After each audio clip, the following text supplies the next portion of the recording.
Lena Mercer thought she'd buried the past 8 years ago, changed her name, disappeared into a quiet life where permission slips and lunchboxes were her only armor. But when 3 black sedans rolled up to her son's elementary school like a silent invasion, she knew. Nothing stays buried forever. The man stepping out of the lead car moved like he owned the air itself, polished, dangerous, and impossibly familiar. When his eyes locked onto Noah, her 8-year-old son with the missing front tooth and fearless smile, Lena's carefully constructed world began to crack. Some secrets don't just catch up, they arrive with bulletproof motorcades. If you're hooked, stay with me until the end. Hit that like button and drop a comment with your city so I can see how far this story travels. The morning arrived like every other morning. Ordinary, predictable, safe. Lena Mercer moved through the small apartment with practiced efficiency, pulling Noah's lunch from the fridge, checking his backpack for the 3rd time, making sure his permission slip was signed and tucked into the front pocket where he could find it. The paper felt heavier than it should have, like all permission slips did lately. Another small declaration that she was still here, still functioning, still Noah's mother in every way that mattered. "Mom, you already checked." Noah stood in the bathroom doorway, toothbrush hanging from his mouth, brown hair sticking up in 3 different directions. He had her eyes, dark, watchful. But everything else was just him. The gap where his front tooth used to be. The way he stood perfectly still when he was thinking, like a small statue. The quiet confidence that made teachers call him self-possessed on report cards. "I know." Lena zipped the backpack shut, ran her hand over the faded blue fabric. "Just making sure you have everything." "It's a museum trip, not space camp." He grinned, revealing the gap, then disappeared back into the bathroom. Water ran. He hummed something off-key. Lena pressed her palm against the counter, steadying herself against the wave of something she couldn't name. Love. Maybe. Terror, disguised as love. The constant, low-grade fear that had been her companion for 8 years, ever since the night she'd walked out of a hospital with a newborn and a new name, leaving everything else behind. She'd chosen Mercer because it sounded solid. American. Anonymous. The kind of name that didn't draw attention, didn't raise questions. Lena had been harder. She'd kept her real first name because she was terrified she wouldn't respond to anything else. That someone would call her Jennifer or Kate, and she'd just stand there, blank-faced, caught. Noah reappeared, face damp, backpack slung over one shoulder. "Ready." "Jacket." "It's not cold." "Jacket anyway." She held it out, waited. He took it with the long-suffering sigh of 8-year-olds everywhere, but he put it on. Small victories. They walked the 4 blocks to Riverside Elementary together, the same route they took every day. Lena knew every crack in the sidewalk, every place where tree roots had pushed through the concrete.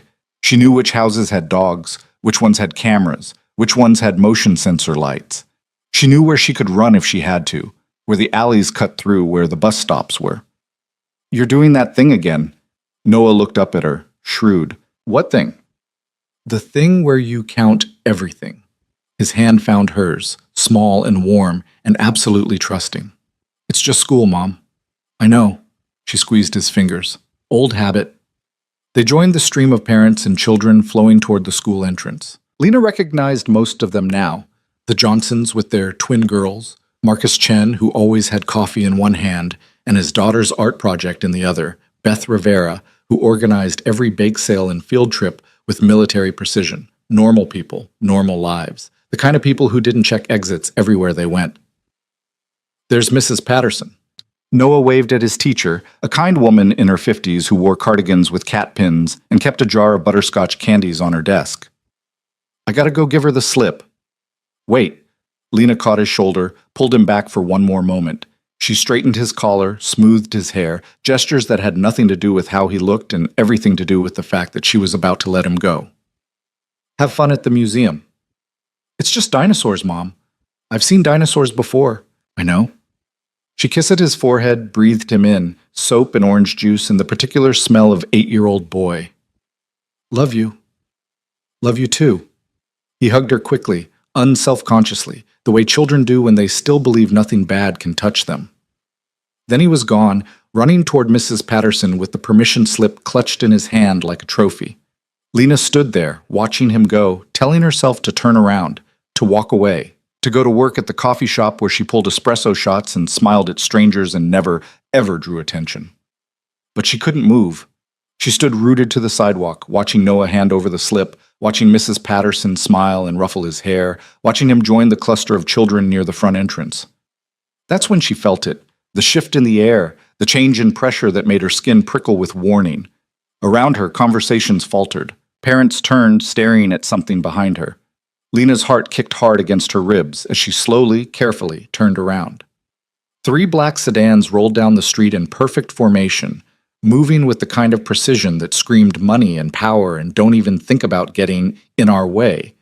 The vehicles were pristine, glossy, windows tinted so dark they looked like mirrors.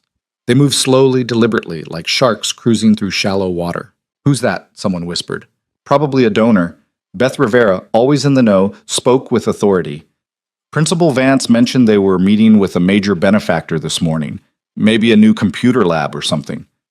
The sedan stopped directly in front of the school. For a long moment, nothing happened. Parents watched, children pressed against the fence, curious. Lena felt her pulse in her throat, her wrists, behind her eyes. She told herself it was nothing, just some rich philanthropist, just someone with money wanting to feel good about themselves. It had nothing to do with her. The rear door of the middle sedan opened. A man stepped out, and the world contracted to a single point of terrible clarity. He was older than she remembered, 40 now, maybe 41, but time had only refined him, carved away anything soft or uncertain, leaving behind something sharp and polished and absolutely in control. Dario Moretti wore a charcoal suit that probably cost more than her car, his dark hair swept back, his posture relaxed in the way that only truly dangerous men could manage. He moved like violence in an elegant package, all smooth economy and coiled strength. Lena's vision tunneled, her hands went numb. 8 years dissolved like smoke, and she was 22 again, young and stupid and so sure she was in love, before she understood what he was, what he did, what it meant to be loved by a man who considered human life a commodity to be traded. Dario's security moved with him, 2 men, professional, scanning the crowd with the kind of attention that normal bodyguards didn't have. They positioned themselves carefully, creating a perimeter that looked casual but absolutely wasn't. Lena recognized the pattern. She'd seen it before, in another life. "He looks intense," someone murmured. "That's Alessandro Moretti's son," another parent breathed. "The Moretti family. They own half the commercial real estate downtown." They own half the illegal trade on the eastern seaboard, Lena thought, but she didn't say it. She couldn't say anything, couldn't move, couldn't breathe.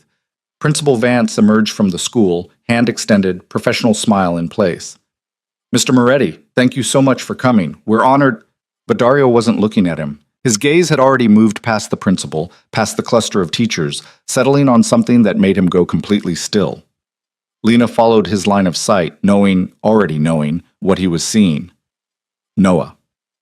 Her son stood near the front entrance with a group of other children, listening to Mrs. Patterson explain something about the museum trip. He'd taken off his jacket despite Lena's insistence, had it tied around his waist. His brown hair caught the morning light. He stood with perfect stillness, listening, absorbing everything with that particular quality of attention that made adults take him seriously. Dario stared at him like he was seeing a ghost. And Noah, fearless, curious Noah, felt the attention. He turned, met Dario's gaze with absolutely no fear, and stared back with the kind of unself-conscious directness that only children possess. The resemblance wasn't subtle. Noah had Lena's eyes, her mouth, but everything else, the shape of his face, the set of his shoulders, the way he held himself with unconscious authority even at 8 years old, that was all Dario. Standing there, looking at each other across 20 feet of sidewalk, they could have been mirror images separated by 3 decades. Lena watched the recognition move through Dario's expression, watched him go very, very still in the way that meant his mind was racing, cataloging, calculating. She saw the exact moment he understood, the exact second her carefully constructed life began to collapse.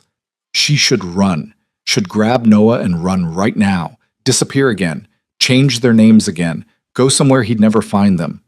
But her legs wouldn't move. Her body had locked down, trapped between the instinct to flee and the terrible certainty that it was already too late. Dario said something to Principal Vance, smooth and polite, then began walking toward the children, toward Noah. His security moved with him, maintaining that careful perimeter. Parents stepped aside instinctively, responding to something primal in the way he carried himself. "Noah," Lena heard herself say, but it came out as a whisper, swallowed by distance and panic. Mrs. Patterson noticed Dario approaching, started to intercept, but Noah stepped forward first, tilting his head back to look up at the tall man standing over him. "Hi," Noah said, completely unafraid. "Are you here about the computer lab?" Dario looked down at him, and Lena saw something crack in his controlled expression. "Hello?" His voice was exactly as she remembered, low, precise, edged with an accent he'd mostly trained out of it. "What's your name?" "Noah." Her son extended his hand like a tiny adult, the way Lena had taught him. "Noah Mercer." Mercer. Lena watched Dario catalog that, file it away. She watched him crouch down, bringing himself to Noah's level, a gesture of respect that should have seemed incongruous from a man like him, but somehow didn't. "It's nice to meet you, Noah." Dario shook his hand with absolute seriousness. "How old are you?" 8? Well, 8.5. Noah studied Dario's face with open curiosity. "You look like someone." "Do I?" Something shifted in Dario's voice, careful, controlled, but underneath it, Lena heard the edge of something desperate. "Yeah," Noah frowned, thinking, "like me, kind of. My mom says I don't look like anybody, but that's not true. I look like you." The silence that followed stretched too long. Around them, Lena felt parents starting to notice, starting to look between Dario and Noah, starting to see what she'd tried so hard to hide. "Noah, come here." Lena's voice came out stronger than she expected, cutting through the moment. "Now."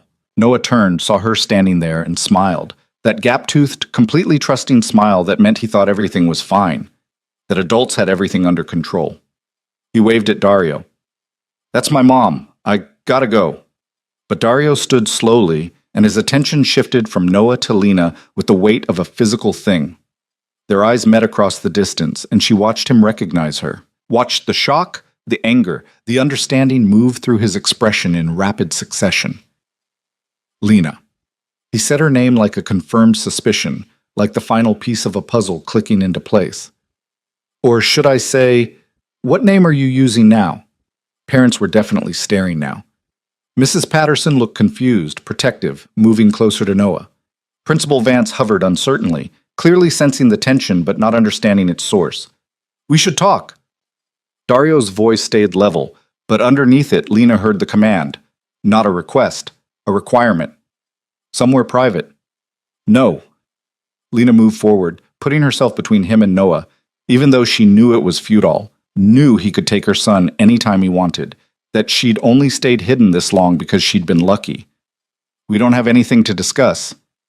"I think we both know that's not true."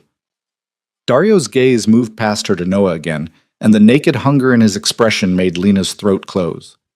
8 years old, 8.5, he said. "That's interesting timing." "Mom?" Noah's voice, uncertain now, sensing the adult tension even if he didn't understand it. "What's wrong?" "Nothing, baby." Lena reached back, found his hand, held on too tight. "Mr. Moretti was just leaving. Was I?" Dario tilted his head slightly, and she recognized that gesture, the particular quality of attention that meant he was done playing polite. "I don't think so. I think I'm going to donate that computer lab Principal Vance wants, and the new library, and probably fund the arts program for the next 5 years." His eyes never left Lena's face. "I think I'm going to become very involved in this school's future." Principal Vance lit up like Christmas morning. "Mr. Moretti, that's incredibly generous. We'll discuss details shortly." Dario cut him off smoothly, then looked at Lena again. "But first, I'd like to speak with Miss..." He paused. "Mercer, was it? Just for a moment, about her son's education." "I don't think..." Principal Vance started, finally sensing something off. "It's fine." Lena squeezed Noah's hand. "Mrs. Patterson, can you take Noah inside? He needs to get ready for the museum trip." "Of course, Mrs." Patterson moved quickly, clearly grateful to remove the child from whatever adult drama was unfolding. "Come on, Noah. Let's go find your buddies. But now, please." Lena let go of his hand, forced herself to smile. "I'll see you after school. Have fun with the dinosaurs." Noah looked between her and Dario, confused but obedient. He let Mrs. Patterson guide him toward the school entrance, looking back twice before disappearing inside. The moment he was gone, Lena felt the last of her armor crack. Around them, parents were dispersing slowly, reluctantly, pulled by the need to get to work, but curious about the drama. Principal Vance was making excuses about schedules, saying something about his office, but Dario dismissed him with a gesture that was both polite and absolute. The hallway inside will be fine, like Dario nodded toward the school. After you. This is a public sidewalk, Lena held her ground. Say whatever you need to say right here. I don't think you want that. His voice dropped, became softer, and somehow more dangerous. Not when the conversation involves how you stole my child and disappeared for 8 years. The words hit like a physical blow. Lena forced herself to breathe, to think, to not let him see how completely terrified she was. I didn't steal anything. Noah is mine. Noah. Dario repeated the name, testing it. You named him Noah. Yes. Not Dante. Not Alessandro. Not any of the traditional family names. His jaw tightened. Noah Mercer. Clean. American. Anonymous. Yes. Lena lifted her chin. I gave him a normal life, a safe life. You gave him a life without his father. Something dangerous moved behind Dario's eyes.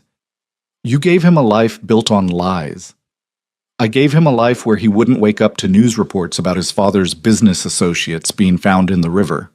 Lena's voice shook, but she didn't back down. I gave him a life where family doesn't mean blood and violence and loyalty enforced at gunpoint. You gave him nothing. Dario stepped closer, and Lena's body tensed, but she didn't retreat. You think this, he gestured at the modest school, the working-class neighborhood, this is better than what I could have provided? He could have had everything. Education, opportunity, security. He has security. He has a mother who loves him. He has normalcy. He has poverty. Dario's words were surgical, precise. You work at a coffee shop. You live in a one-bedroom apartment. He shares your bedroom because you can't afford anything bigger. You think I didn't notice the worn backpack? The jacket that's too small? The way you check prices before you buy anything? Lena's hands curled into fists. How long have you been watching us? I haven't been. Dario's expression shifted to something almost amused. Until 15 minutes ago, I didn't know you existed. Didn't know he existed. I came here because Principal Vance sent a donation request to my foundation, and I was in the city. And I thought. He stopped, shook his head. It doesn't matter what I thought. What matters is what I saw when I stepped out of that car. And what did you see? My son. The words were flat, absolute. I saw my son standing there looking exactly like I did at that age. I saw 8 years of his life that you stole from me. I saw everything you took when you disappeared. I took a chance. Lena's voice cracked. I took the only chance I had to give him something better than what you could offer. Better? Dario's control slipped for just a moment, revealing the fury underneath. You think running is better. You think hiding is better. You think teaching him to be invisible is better than teaching him to own who he is? I think alive is better than dead. Lena met his eyes. I think safe is better than powerful. I think love is better than whatever it is you call family. The words hung between them, sharp and cutting. Around them, the street had mostly emptied, parents gone to work, children inside the school. Even Principal Vance had retreated to a tactful distance. It was just the two of them and Dario's security, standing on a sidewalk where Lena's entire world was cracking apart. You don't get to decide this anymore. Dario's voice had gone quiet again, controlled, and that was somehow worse than the anger. You don't get to keep him from me. Not now that I know. You'll have to go through the courts. Lena forced the words out. Paternity tests, custody battles, public records? Is that what you want? Your name attached to this? Questions about why the mother of your child ran away 8 years ago and never looked back? She watched him calculate, watched him weigh the risks. Dario Moretti didn't do anything without considering every angle, every consequence. The public scrutiny alone would be dangerous, not just to him, but to his business, his family, his carefully maintained facade of legitimacy. But then his expression hardened, and Lena realized she'd miscalculated. Had thought he'd retreat from exposure, from risk. Had forgotten that men like Dario didn't retreat. Ever. You're right. He pulled out his phone, made a call. Elena, I need a full workup. Hospital records, birth certificates. Any paperwork filed in the city 8 years ago under the name Lena or Elena, possibly Mercer, possibly something else. Start with emergency rooms and maternity wards. Focus on, he paused, thinking, late September, early October. Mother and infant, possible complications, possible storm conditions. I want everything by end of day. He hung up, looked at Lena again. You disappeared on October 3rd. That was the last time anyone saw you. You were 8 months pregnant, and there was a major storm that night. Emergency rooms would have been overwhelmed, easy to slip through the cracks, especially if someone was trying to disappear. Lena's blood went cold. You remembered. I remember everything about you. Dario's voice was soft, almost gentle, and that made it worse. I remember the way you looked at me like I was someone worth saving. I remember the exact moment you realized what I was and decided I wasn't. I remember coming home to an empty apartment and convincing myself you'd come back, that you just needed time. Dario. It took me 3 months to accept you were really gone. He continued as if she hadn't spoken. Another 6 to stop looking. I told myself you'd left the city, started over somewhere far away. Never occurred to me you'd stay here, never occurred to me you were pregnant. You never would have let me go if you'd known. No. Simple, absolute. I wouldn't have, and I'm not letting you go now. The promise hung in the air between them, heavy with certainty. Lena thought about running again, grabbing Noah after school, disappearing into the kind of life where you paid cash for everything and never stayed anywhere long enough to leave a trace. But she was older now, more tired, and Noah had friends here, had a school he loved, had the kind of stability she'd worked 8 years to build. And more than that, she could see in Dario's eyes that running wouldn't work anymore. He'd found them. He knew. And men like Dario Moretti didn't lose what belonged to them. What do you want? The question came out tired, defeated. I want to know my son. Dario's voice gentled slightly. I want to be part of his life. I want... He stopped, seemed to struggle with something. I want what you took from me. I want the time I lost. I want... You can't have it back. Lena's voice broke. Those 8 years are gone. You can't have his first steps, his first words, his first day of school. You can't have the nights I stayed up with him when he was sick, or the mornings he climbed into my bed after nightmares, or any of the 1,000 moments that made him who he is. Those are mine. That's the price you pay. The price I pay? Dario's control cracked again. I didn't even know there was a price to pay. You made that decision for both of us. You decided I didn't deserve to know, that he didn't deserve to know me. I decided to keep him safe. From what? From me? Dario stepped closer, and this time Lena did retreat, her back hitting the school fence. I'm a lot of things, Lena. I'm not a good man. I've done things that would horrify you, but I would never, ever hurt my own child. Never. Your world hurts people. Lena's voice shook. Your business, your family, your whole way of life, it's built on hurting people.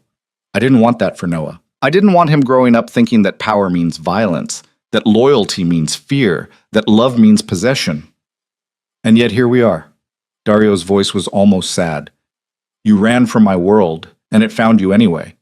You tried to protect him from me, and he's out here shaking my hand, telling me I look like him, asking questions with my eyes. He paused. He's already part of this, Lena. He always was. The only question is whether he knows the truth or grows up with lies.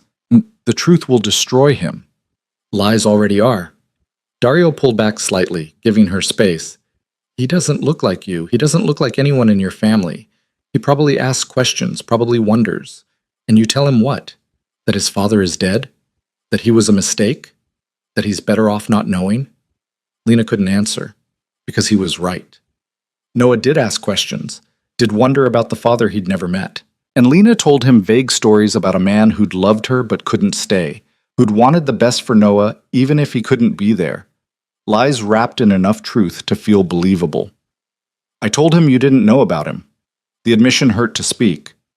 I told him we met briefly, that I left before I realized I was pregnant, that I couldn't find you again. More lies. Kinder lies.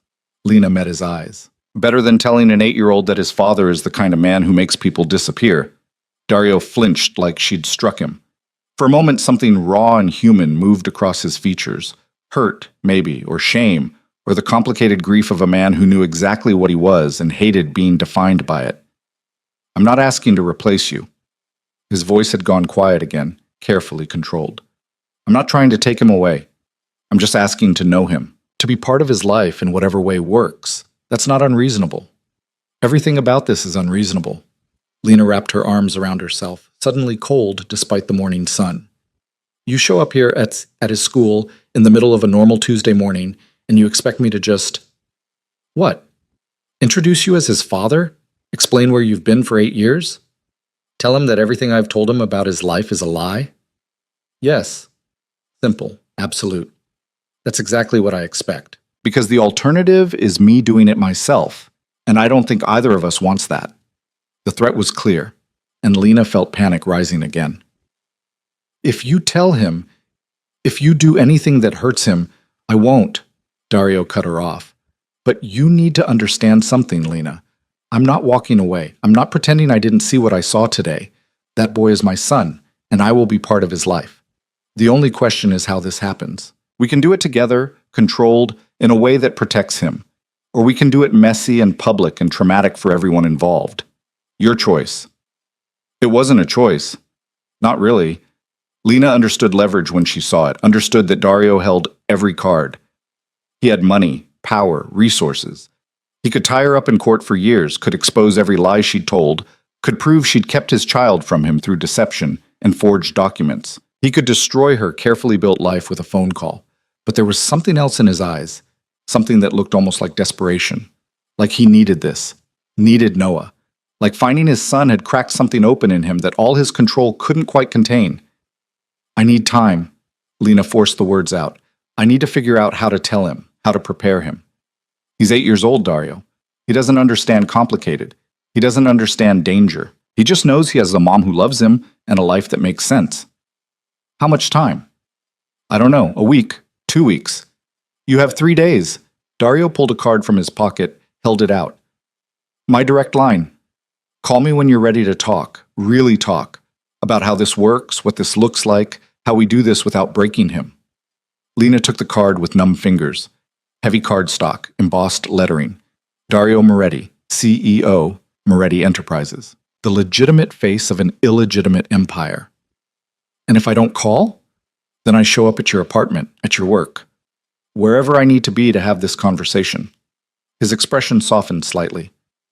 I'm not the enemy here, Lena. I'm just a father who wants to know his son. That's not unreasonable. That's not cruel. That's just human. The word felt wrong coming from him. Human. Men like Dario Moretti weren't human. They were forces of nature, carefully controlled violence in expensive suits. But looking at him now, seeing the way his hands had curled into fists at his sides, seeing the tension in his jaw, Lena recognized something she'd tried to forget. He was capable of love. That was what made him dangerous, not the violence, not the power, but the fact that he could care deeply enough to destroy anything that threatened what was his. And Noah was his. Biology didn't lie. Those eyes, that stance, that particular quality of stillness, all Dario, all Moretti. No amount of running could change that. 3 days, Lena's voice came out as a whisper. I'll call you in 3 days. Good. Dario stepped back, creating distance, professional again. Thank you. He turned to leave, his security moving with him in that careful formation. But at the car he paused, looked back at her one more time. Lena? Yes? He's beautiful. Our son. You did well with him. I can see that. The words came out stiff, uncomfortable, like they cost him something to say. I'm not here to take that away from you. I'm just here to be part of it. Then he slid into the car, and the sedans pulled away as smoothly as they'd arrived, leaving Lena standing alone on the sidewalk, holding a business card and feeling like her entire world had just shifted on its axis. Inside the school, Noah was learning about dinosaurs, completely unaware that his mother's carefully constructed lies were collapsing. Completely unaware that the nice man who'd shaken his hand and said he looked familiar was about to change everything. Lena looked down at the card in her hand, at Dario's name embossed in heavy black letters. 3 days. She had 3 days to figure out how to tell her son that his entire life was built on a foundation of half-truths and necessary deceptions. 3 days to prepare him for a father who lived in a world of beautiful violence. 3 days before everything changed. She slid the card into her pocket and walked away from the school, heading toward the coffee shop where she was already late for her shift. Her hands were shaking, her heart was racing, but she kept walking, kept moving, because that's what she'd learned to do 8 years ago. Survive, endure, protect Noah at all costs. Even if the cost was truth. Even if the cost was Dario Moretti walking back into her life like he'd never left. Even if the cost was watching her son discover that the man who looked like him, who stood like him, who stared at him with unmistakable hunger, was his father. 3 days. The clock was already ticking. The coffee shop smelled like burnt espresso and false normalcy. Lena moved through her shift on autopilot, pulling shots, steaming milk, smiling at customers who didn't know that 3 hours ago her entire world had imploded on an elementary school sidewalk. Her hands stayed steady. Years of practice had taught her how to function while falling apart inside, but her mind kept circling back to the same image. Dario crouching down to Noah's level, looking at their son like he was something precious and dangerous all at once. "You okay?" Marcus, her manager, touched her shoulder gently. He was a good guy, mid-50s, treated his employees like family. "You seem off today." "Fine." Lena forced brightness into her voice. "Just tired." "Well, wake up. Lunch rush is about to hit." But he squeezed her shoulder once before moving away, concern lingering in his expression. Lena pulled another shot, watched the dark liquid stream into the tiny cup, and tried not to think about the business card burning a hole in her pocket. 3 days. Dario had given her 3 days, like that was generous, like that was enough time to figure out how to shatter an 8-year-old's understanding of his entire existence. The lunch rush came and went in a blur of orders and small talk. Lena smiled, made change, recommended the turkey avocado sandwich, and thought about running. She could pick Noah up from school early, claim a family emergency, and be 3 states away by dinner. She'd done it before. She could do it again. Except she couldn't. Not really. Because Noah had friends now, had a teacher who remembered his birthday, had a spot on the soccer team and a reading level that put him 2 grades ahead, and a life that meant something beyond just survival. Running would destroy that. Running would prove that Dario was right, that she'd built Noah's entire world on lies and fear. Her phone buzzed in her pocket. Lena ignored it through 2 more customers, then finally checked during a lull. Unknown number. Her heart kicked hard against her ribs as she opened the message. The hospital was Mercy General, October 4th, 2:47. A.M. Emergency admission under the name Elena Martinez. Falsified documents, stolen insurance card, paid in cash. You were smart, but not smart enough. We need to talk. Today. D. Lena's hands went cold. She read the message 3 times, each word a nail in the coffin of her carefully constructed anonymity. He'd found the records. Found the paper trail she'd thought was buried deep enough to stay hidden. Found proof that she'd lied about everything, including her name. Another message came through before she could respond. "I'm not angry about the lies. I understand why you ran, but I need you to understand that I'm not going away. Call me, please." That last word, please, hit harder than threats would have. Dario Moretti didn't say please, didn't ask for things. He took what he wanted or destroyed what he couldn't have. But there it was, a small concession that felt like vulnerability wrapped in expensive cologne and bulletproof cars. Lena's fingers hovered over the keyboard, but she couldn't make herself respond. Couldn't decide what to say to the man who just excavated her entire life in less than 4 hours. "Lena." Marcus appeared at her elbow. "Customer waiting." She shoved the phone back in her pocket and returned to the counter where a woman in yoga pants wanted a half-calf soy latte with 2 pumps of sugar-free vanilla, and did they have oat milk instead actually, and could she get that iced even though it was October? Lena made the drink, made it perfectly, and handed it over with a smile that felt like broken glass. The afternoon crawled by. Every time the bell over the door chimed, Lena's heart jumped, expecting Dario to walk in with his security detail and his absolute certainty. But he didn't come. Just sent 2 more messages, each one a little more insistent.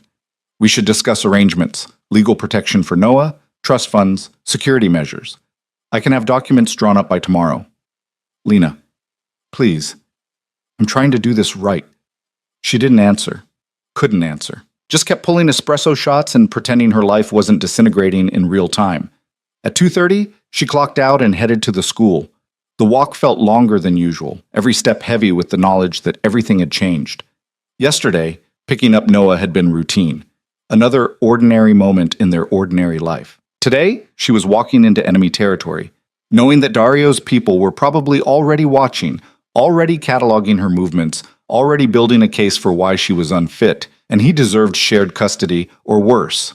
Parents clustered outside the school entrance, same as always.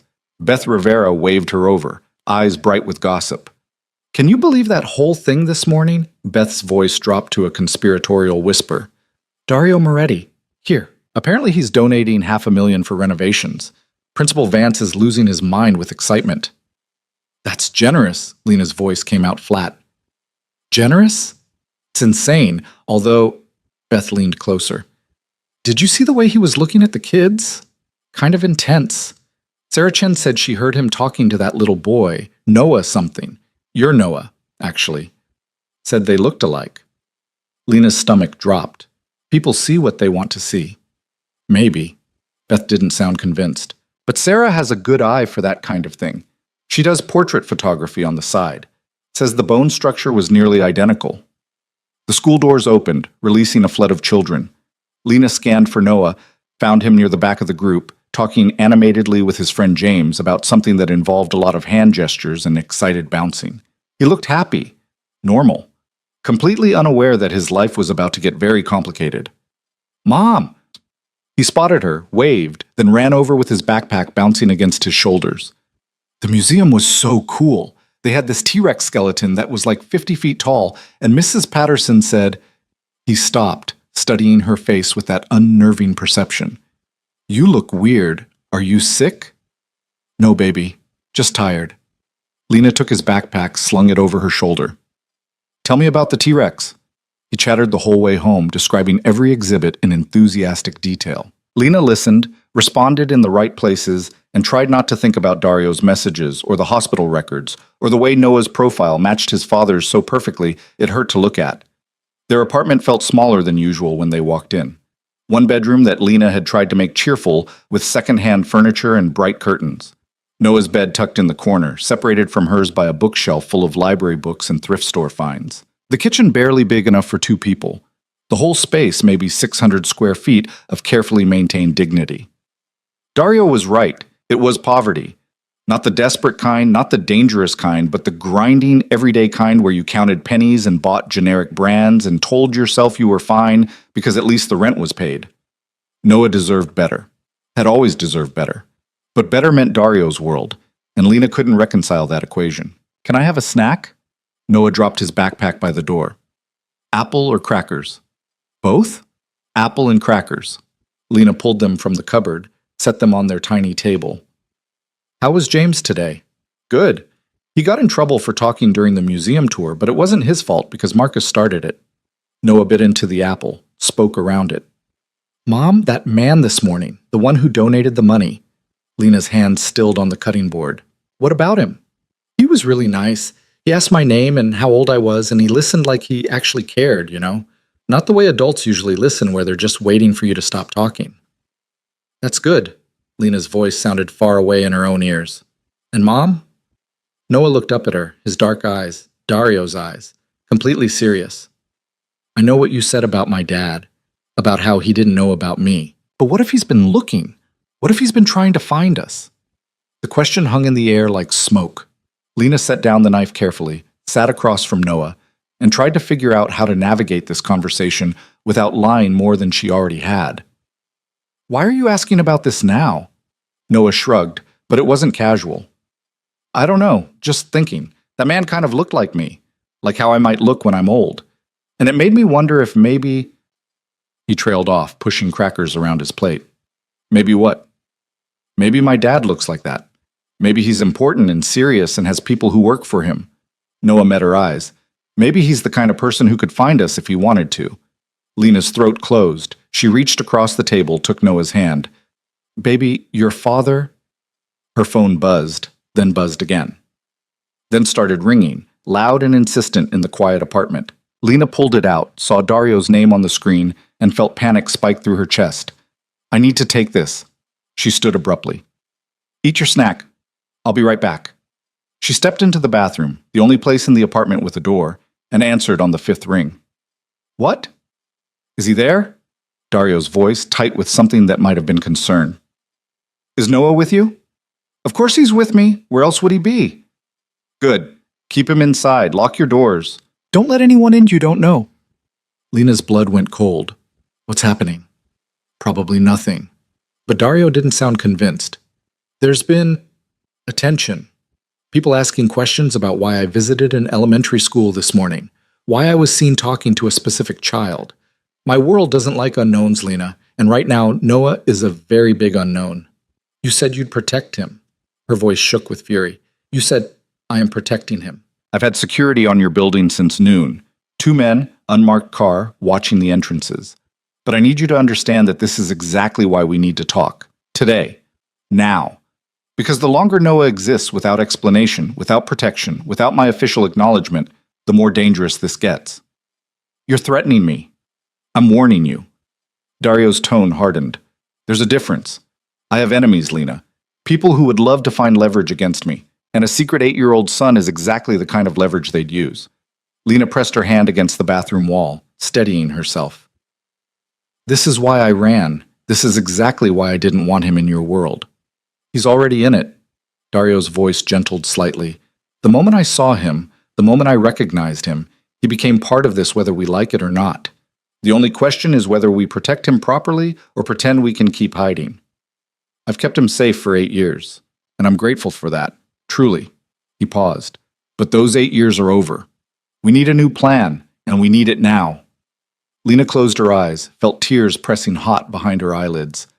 I don't know how to do this. Neither do I. The admission sounded like it cost him. I've never been a father, never thought I'd be one. But I'm trying, Lena. I'm trying to do this right, and I need you to try with me. What do you want from me? Let me send someone. Elena Vasquez, my attorney. She handles sensitive matters. Discreetly. She can explain the legal protections we need to put in place, the trusts that need to be established, the security measures. No, Lena cut him off. No strangers in my house. Not yet. Then meet me somewhere, neutral ground, tonight, after Noah's asleep. Just talk to me, Lena. Let me explain what I'm trying to do. Every instinct screamed at her to refuse, to hang up, to grab Noah and disappear into the kind of life where cell phones were burner phones and addresses were temporary. But Dario was right about one thing. The hiding was over. He knew where she lived, where Noah went to school, probably where she bought groceries and did laundry. Running now would just make everything worse. There's a diner on 5th and Maple. Rosie's. Lena forced the words out. 10 o'clock. Come alone. I'll have security outside. Alone, Dario, or I don't show. Silence stretched between them. Then, fine, alone, 10 o'clock. He hung up before she could change her mind. Lena stood in the bathroom for another moment, staring at her reflection in the mirror. She looked exhausted, scared, years older than she had this morning. She looked like what she was, a woman who'd run out of places to run. When she emerged, Noah was still at the table, but he'd abandoned his snack in favor of drawing on the back of his homework. He looked up when she entered, expression too knowing for 8 years old. Was that about my dad? Lena's breath caught. What makes you think that? Because you got the same face you get when I ask about him. Noah set down his pencil. It's okay, Mom. I know it's complicated. I know he probably doesn't know about me and maybe never will, but sometimes I just wonder, you know? Lena sat back down across from him, pulled his drawing closer. He'd sketched a stick-figure family, a tall man, a woman, a small boy between them. Simple, innocent, heartbreaking. What if I told you, Lena started carefully, that your father does know about you now, that he found out very recently, and he wants to meet you? Noah went very still. Really? Really? When? The question came out breathless, excited, tinged with an 8-year-old's complete inability to understand complexity. Soon. Maybe. I don't know yet, baby. It's complicated. Because he's important? Noah's hand found the drawing, traced the tall stick figure. Because he has people who work for him and he's busy? Something like that. Lena reached across the table, cupped Noah's face in her hands. But I need you to understand something. Your father, he's not like other dads. His life is different, complicated, sometimes dangerous. Like a superhero? The question was so innocent, so completely wrong, that Lena almost laughed. No, not like a superhero, more like someone who operates in gray areas, Who makes hard choices? Who isn't always on the right side of things? Noah frowned, processing. Like a bad guy. Like a person. Lena struggled for the right words. Like someone who does bad things sometimes, but isn't all bad. Pulled him close, held him tight. Okay, pulled him close, held him tight. Okay. But we do this carefully, slowly. And if anything feels wrong or scary, you tell me immediately. Deal? Deal. Noah hugged her back, then pulled away with a gap-toothed grin. Is he really rich? Noah, what? James says the Moretti guy who came to school is super rich, like owns buildings rich. Is my dad like that? Lena closed her eyes. Of course the kids were already talking. Of course they'd made the connection. Children weren't stupid, just unfiltered. Yes, she admitted, your father is very wealthy. Cool. Noah went back to his drawing, adding details to the stick figures with casual acceptance. Can I get a dog? The question was so normal, so perfectly Noah, that Lena felt something crack in her chest. He was taking this in stride because he was 8 and resilient and didn't understand yet what any of this meant. Didn't understand that Dario's world would change everything. Didn't understand that wealth came with strings, and security came with surveillance, and love came with conditions that would slowly reshape him into someone new. We'll see about the dog. Lena stood, started cleaning up his snack. Homework time. But, Mom, homework, then dinner, then bath. School night rules don't change just because... She trailed off, unsure how to finish that sentence. Just because I have a dad now? Noah supplied helpfully. Just because things are different, Lena corrected. Now go. Math worksheet, 20 minutes, then we'll talk about dinner. Noah grumbled but obeyed, pulling his homework from his backpack and settling at the table. Lena moved through the motions of preparing dinner. Pasta, jarred sauce, frozen vegetables, the kind of meal that stretched a budget, and tried not to think about Dario's world where people probably had private chefs and organic everything and never counted pennies at the grocery store. Her phone buzzed again. Another message from Dario. Elena will have documents ready tomorrow. Trust fund, medical authorization, emergency contacts, standard protections. You'll have full approval on everything. I'm not trying to take control, just provide security. Then another message, seconds later. The men outside your building will stay until I can arrange more permanent security. They're trained, vetted, invisible. Noah won't even know they're there. Lena stared at the messages, feeling the walls closing in. This was happening, really happening. Dario wasn't asking permission. He was informing her of decisions already made. Security, trusts, documents. The machinery of his world grinding forward whether she wanted it or not. She typed back, "We need to discuss boundaries. Tonight, 10 o'clock. Don't be late." His response was immediate. "I'm never late." Dinner was quiet. Noah talked about school, about the T-Rex, about how James got in trouble again for flicking peas in the cafeteria. Normal things, normal conversation, but underneath it, Lena could feel the weight of what was coming. Could see Noah glancing at her when he thought she wasn't looking, his expression thoughtful and a little worried. After bath time, she tucked him into bed with his current library book, something about dragons and magic that he was reading 2 years above his level. He snuggled down under the covers, clean and warm and smelling like cheap shampoo in childhood. "Mom?" His voice was small in the dark apartment. "If I meet my dad, will you still be my mom?" The question hit like a punch to the chest. Lena sat on the edge of his bed, smoothed his damp hair back from his forehead. "Always. Forever. Nothing changes that. Even if he's rich and important and can give me stuff you can't? Even then." Lena's voice caught. "I'm your mom. That's permanent. That's forever. Your dad..." She struggled for words. "He gets to be part of your life too.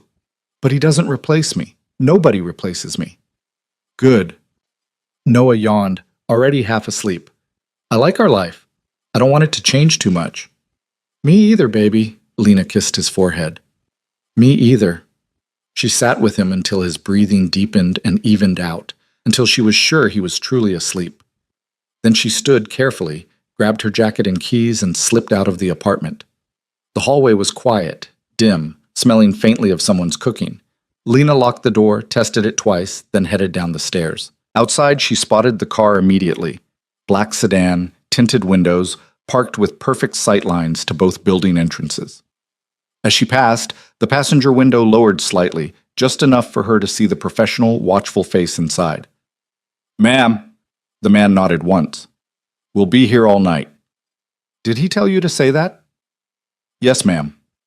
Lena didn't know whether to be grateful or furious, probably both. She walked past without responding, heading toward the diner where her entire future was about to be negotiated over bad coffee and whatever passed for neutrality between people who'd once loved each other and now only shared genetics. The streets were quiet, the city settling into its nighttime rhythm. Lena knew this neighborhood, knew which blocks were safe, which ones to avoid, where the cameras were and where the blind spots were. She'd mapped it all carefully when she first moved here, creating escape routes and safe zones like she was preparing for war. Maybe she had been. Rosie's Diner sat on the corner of 5th and Maple like it had for 40 years, all chrome and red vinyl and grease-stained menus.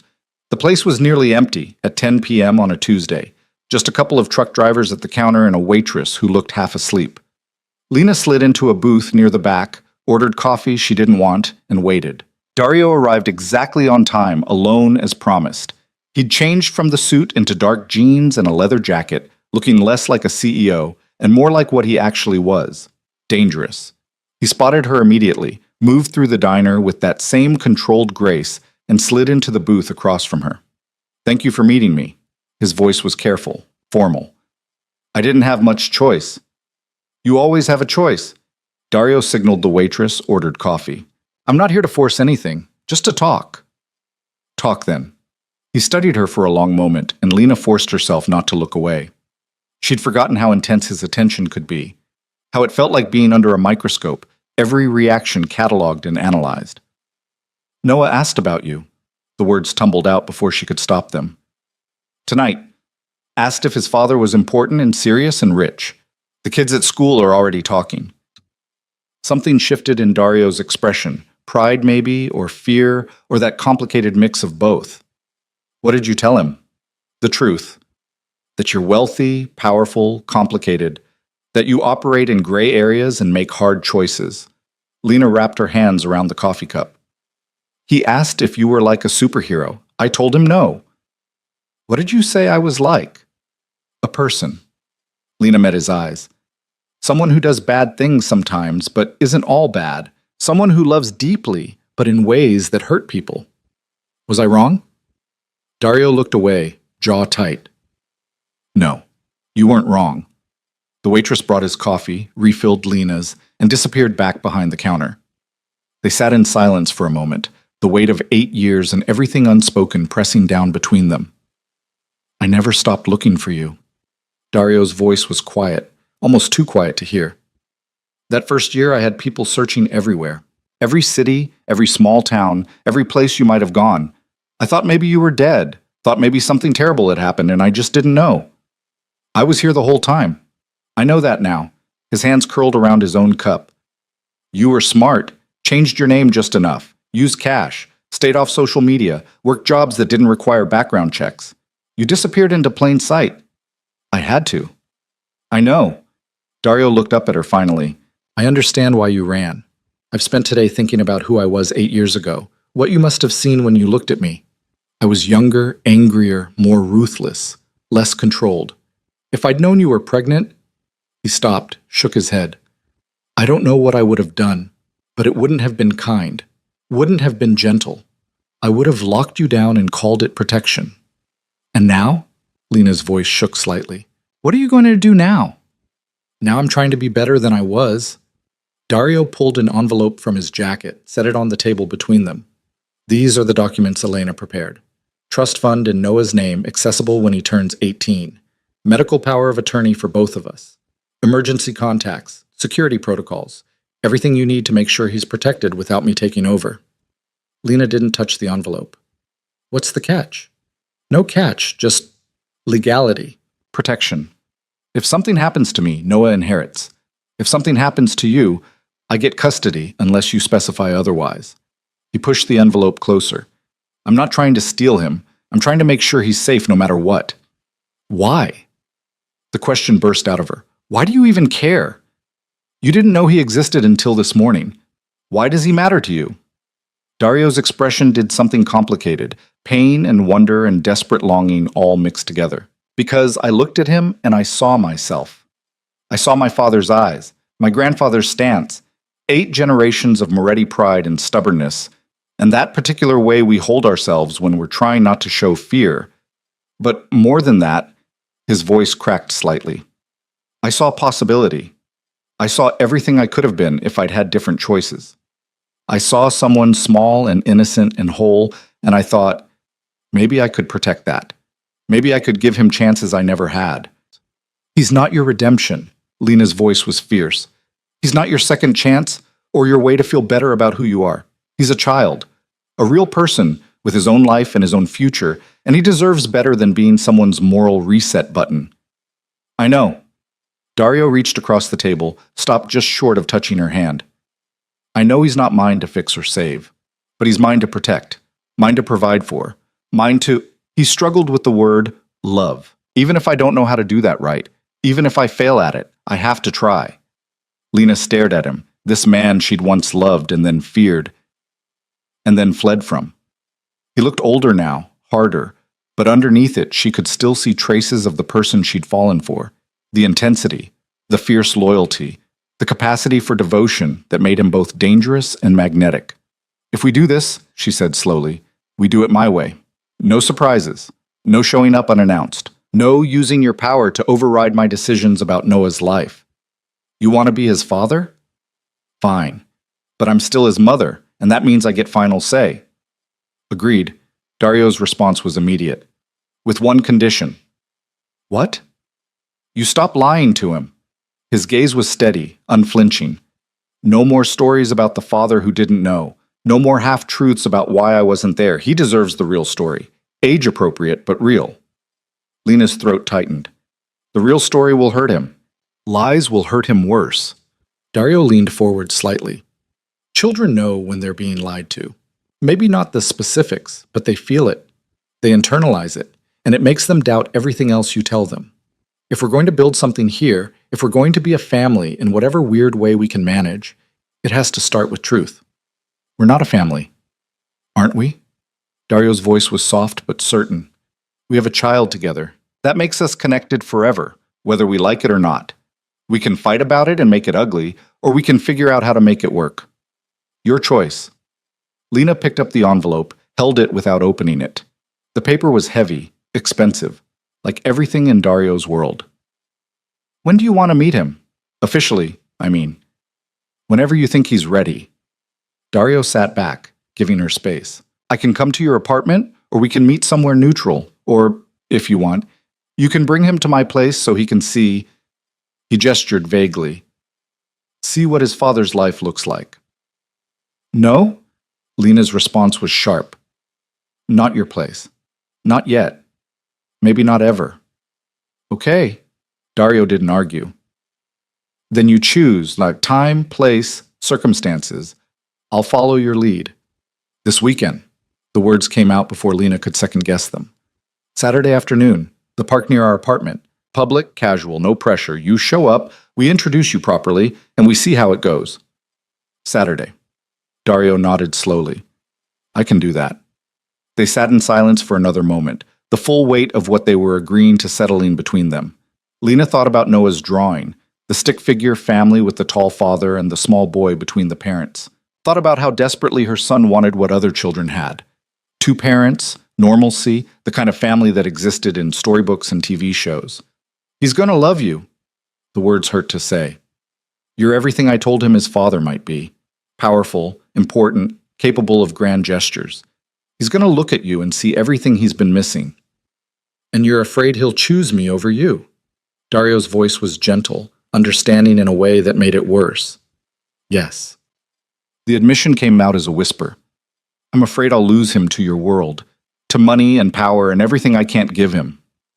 You won't. Dario reached across the table again, and this time his hand closed over hers. The touch was warm, familiar, in a way that made Lena's chest ache. Because I'm not going to try to steal him. I'm going to try to be part of his life without destroying what you've built. And if I fail, if I push too hard or ask too much, you call me on it. Deal? Lena looked down at their joined hands, at the way his fingers curled around hers like they'd never forgotten how they fit together. She should pull away, should maintain distance, should remember that this man was dangerous and his world was poison and nothing good could come from letting him back in. But when she looked up and met his eyes, she saw something that looked almost like hope. Fragile, uncertain, desperate hope that maybe, just maybe, they could make this work. Deal. Lena pulled her hand back gently.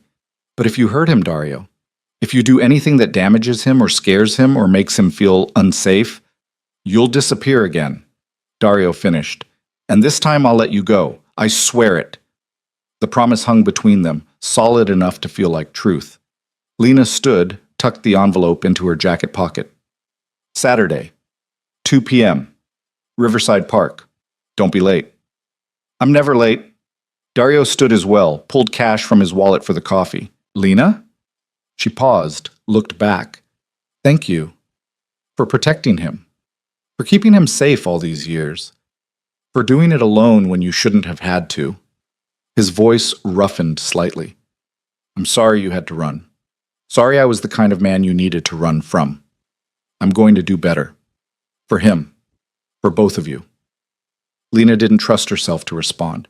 She just nodded and walked out of the diner into the cool October night. The walk home felt longer than usual, every step heavy with the knowledge that she'd just agreed to let Dario Moretti back into her life. Into Noah's life. The black sedan was still parked outside her building, its occupants invisible behind tinted glass. Lena paused beside it, knocked once on the window. It lowered. He's asleep upstairs. She kept her voice level. If anyone goes near that apartment except me, I'll know, and there will be consequences. Understood, ma'am. The guard's expression didn't change. We're here to protect, not intrude. Lena went upstairs, unlocked her door carefully, and stepped into the small apartment where Noah slept peacefully in his corner bed. She stood in the doorway for a long moment, watching his chest rise and fall, listening to his soft breathing. I'm sorry, baby, she whispered into the darkness. I'm sorry your life is about to get so complicated. I'm sorry I couldn't protect you from this forever. But Noah slept on, innocent and trusting, completely unaware that in 4 days he'd meet his father for the first time. Completely unaware that everything was about to change. Lena pulled the envelope from her pocket, sat at the tiny kitchen table, and finally opened it.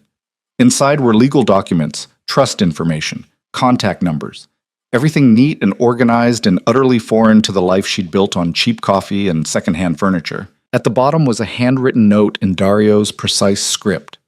Whatever you need, however long it takes, I'm here. Lena read it 3 times, then carefully folded everything back into the envelope. Tomorrow she'd read the details. Tomorrow she'd start figuring out how to navigate this new reality. Tomorrow she'd begin the impossible task of explaining to an 8-year-old why his entire life had been a carefully constructed lie. But tonight, she just sat in the quiet apartment and let herself grieve for the simplicity they were losing, for the ordinary life that had never been quite as secure as she'd pretended, for the illusion that she could keep Noah safe forever, just by running far enough and hiding well enough. The clock on the wall ticked toward midnight. Outside, Dario's security maintained their silent vigil. And somewhere in the city, the man who'd once been her entire world was probably lying awake too, thinking about the son he'd just discovered and the fragile chance at redemption he'd been given. 4 days until Saturday. 4 days to prepare Noah for the truth. 4 days before their carefully separate worlds collided permanently. Lena closed her eyes and tried to believe that everything would be okay, that they could make this work, that Dario really could be better than he'd been, that Noah wouldn't be destroyed by the weight of 2 worlds trying to claim him. But deep down she knew, once you let the monster in, there's no keeping it from consuming everything. Even if the monster comes wrapped in expensive suits and promises of protection. Even if the monster looks at your child like he's the most precious thing in the world. Especially then. The next morning arrived with the particular weight of inevitability. Lena woke before her alarm, stared at the ceiling of their small apartment, and tried to figure out how to tell an 8-year-old that everything he knew about his life was about to fundamentally change. The envelope from Dario sat on the kitchen counter where she'd left it, its presence somehow louder than it should have been. Noah emerged from his corner of the room already dressed for school, hair sticking up in the back where he'd slept on it wrong. He looked so young in the morning light, so completely innocent of the storm gathering around him. "Morning, Mom," He grabbed his backpack, started stuffing homework inside. Can we have pancakes? It's a school day. Lena pulled cereal from the cupboard, the familiar cheap brand. Pancakes are for weekends. But it's almost the weekend. Noah's logic was 8-year-old airtight. And you look like you need pancakes. You have that face again. What face? The worried face. The one that means something big is happening. Noah climbed onto one of their 2 mismatched chairs. Is it about my dad? Lena's hands stilled on the cereal box. She'd planned to wait, to ease into this conversation gently over several days. But Noah was looking at her with those dark eyes, Dario's eyes, and she realized that children always knew when adults were hiding things, that waiting would just make the lies feel bigger. Yes, she said carefully. It's about your father. We need to talk about him. Noah's entire body went still in that particular way he had, that Moretti stillness that meant complete attention. Okay. Lena poured cereal she knew neither of them would eat, sat down across from him, and tried to find words that wouldn't shatter him. Remember how I told you that your dad didn't know about you? That I left before I realized I was pregnant? Yeah. Noah's voice was careful, like he sensed this conversation could go bad places. That wasn't completely true. The admission hurt to speak. Your father knew about you. I knew I was pregnant when I left. I chose to disappear because... She stopped, struggling. How did you explain running from someone to a child who desperately wanted that someone in his life? Because he was dangerous, Noah supplied quietly. Lena looked at him sharply. What makes you say that? You said he was complicated, that he made hard choices and operated in gray areas. Noah pushed his cereal around the bowl. That sounds like dangerous to me. Like maybe he hurt people sometimes. He did. Lena forced herself to maintain eye contact.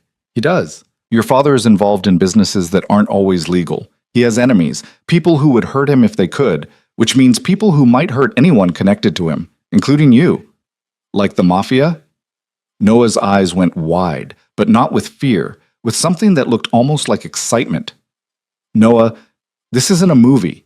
This isn't something cool or fun. This is real danger. Lena reached across the table, gripped his hands. I left because I didn't want you growing up in that world. I didn't want you learning that violence was normal, that power meant hurting people, that family loyalty meant looking the other way when bad things happened. But you said he wasn't all bad. Noah's voice was small now, uncertain. You said he was just a person who made mistakes. He is. And those are 2 true things at the same time. Lena squeezed his fingers gently. Your father can be dangerous and still love you. He can do terrible things and still want to protect you. People are complicated, baby, especially people like him. Noah was quiet for a long moment, processing. Then, the man at school, the one who donated money. That was him, wasn't it? Lena's breath caught. Yes, I knew it. Noah's expression did something complicated, triumph and fear and desperate hope all mixed together. The way he looked at me, the way he asked questions, he knew who I was. He figured it out, Lena confirmed. You look very much like him, Noah. Anyone who knows your father would see the resemblance immediately. And now he wants to meet me? Like, officially? Yes. This Saturday at the park. Lena watched her son's face carefully, cataloging every reaction. But only if you want to. If this is too much, if you need more time. I want to meet him. Noah's response was immediate, certain. I've wanted to meet him my whole life. I don't care if he's dangerous or complicated or whatever. He's my dad. The simple certainty in his voice made Lena's chest ache. She thought about Dario's promise at the diner, about his talk of protection and trust funds and trying to be better. She thought about the security outside their building and the legal documents and the careful way he'd said please. Okay, she said softly. Saturday at 2. But Noah, I need you to understand some things first. Like what? Like your father's world is very different from ours. He has money, power, people who work for him. He can give you things I can't. Lena's voice roughened. And that might feel exciting at first, but it comes with a cost. Everything in his world comes with strings attached. What kind of strings? Expectations, obligations, the weight of a family name that means something dangerous to a lot of people. Lena pulled her hands back, wrapped them around her cooling coffee. When you're a Moretti, you're never just yourself. You're part of a legacy, a reputation, a whole history of choices that other people made. Noah frowned, thinking hard. But I'm already part of that. I'm already his son, even if I didn't know it. Right? Right. Lena had to admit he had a point. So hiding doesn't change what I am. It just means I don't know what I am. Noah's logic was stark, painful in its clarity. Isn't knowing better than not knowing? Lena wanted to argue. Wanted to explain that ignorance was sometimes protection, that not knowing kept you safe from impossible choices. But looking at her son, this small, fierce person who thought through problems with a directness that reminded her terrifyingly of Dario, she realized he was right. The hiding had only ever been temporary. The truth had always been waiting. Knowing is better, she agreed quietly, even when it's hard, even when it changes everything. Noah nodded, satisfied, then finally took a bite of his cereal. Can I ask him questions when we meet? Yes, any questions you want. Even about the dangerous stuff? Even that. Lena managed a small smile. But maybe start with easier things, like what his favorite color is, or if he likes dinosaurs. Mom, I'm 8, not 5.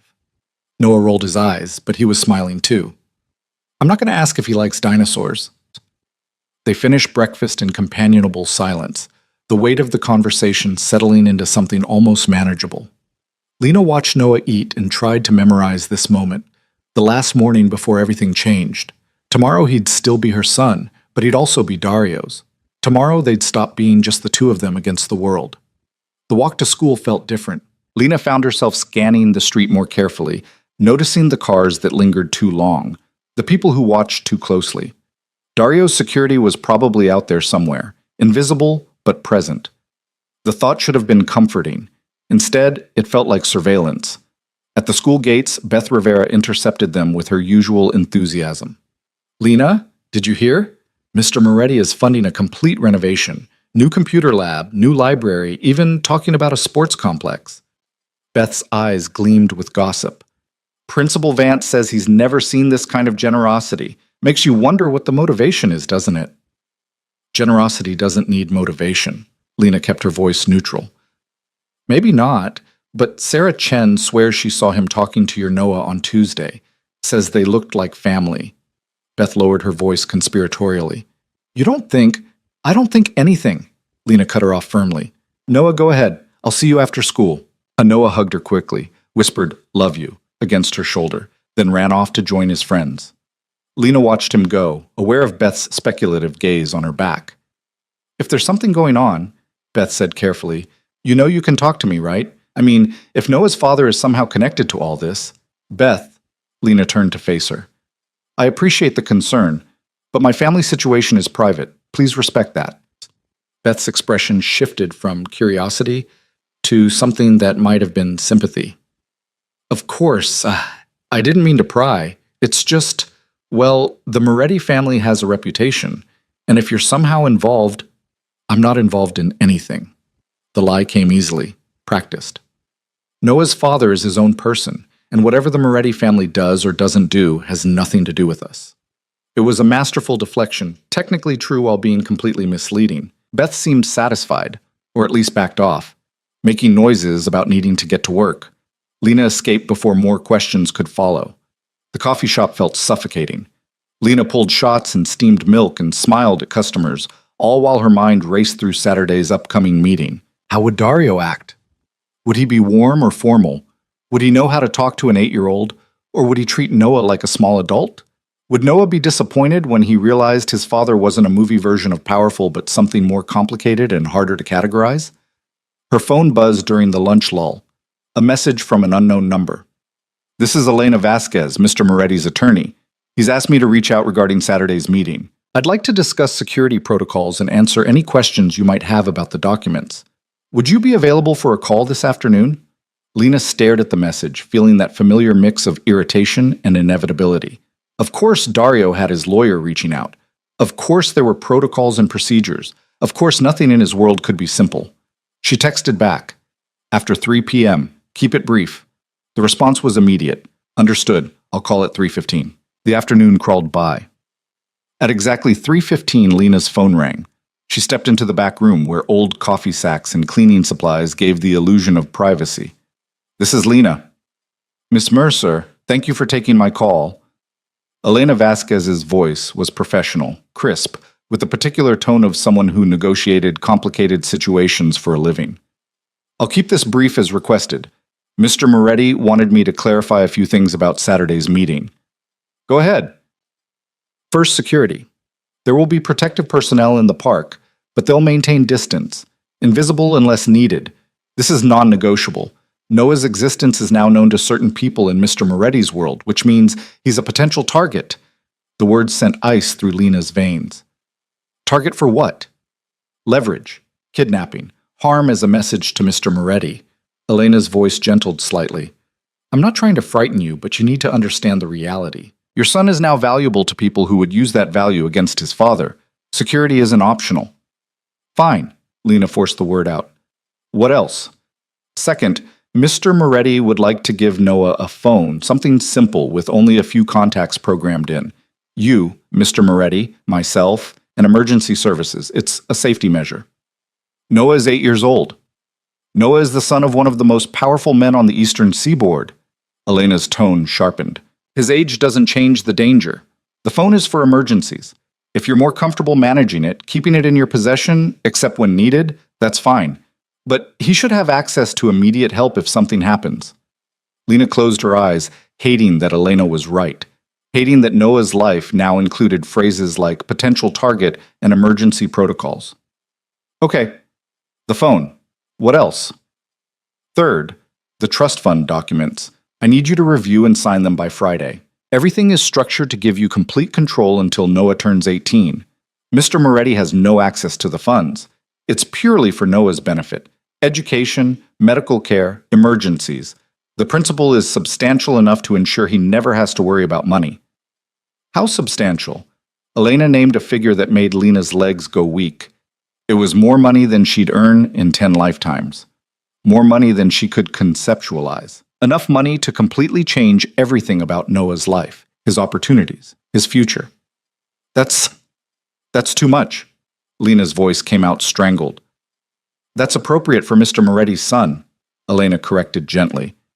"And honestly, it's conservative compared to what other family members receive. Mr. Moretti is being careful not to overwhelm you, but the reality is that Noah is entitled to significant resources. This is just the beginning." Lena pressed her hand against the wall, steadying herself. "Is there anything else?" "Yes. Mr. Moretti asked me to tell you that if you need anything at all, before Saturday, you should call him directly. He wants this meeting to go well.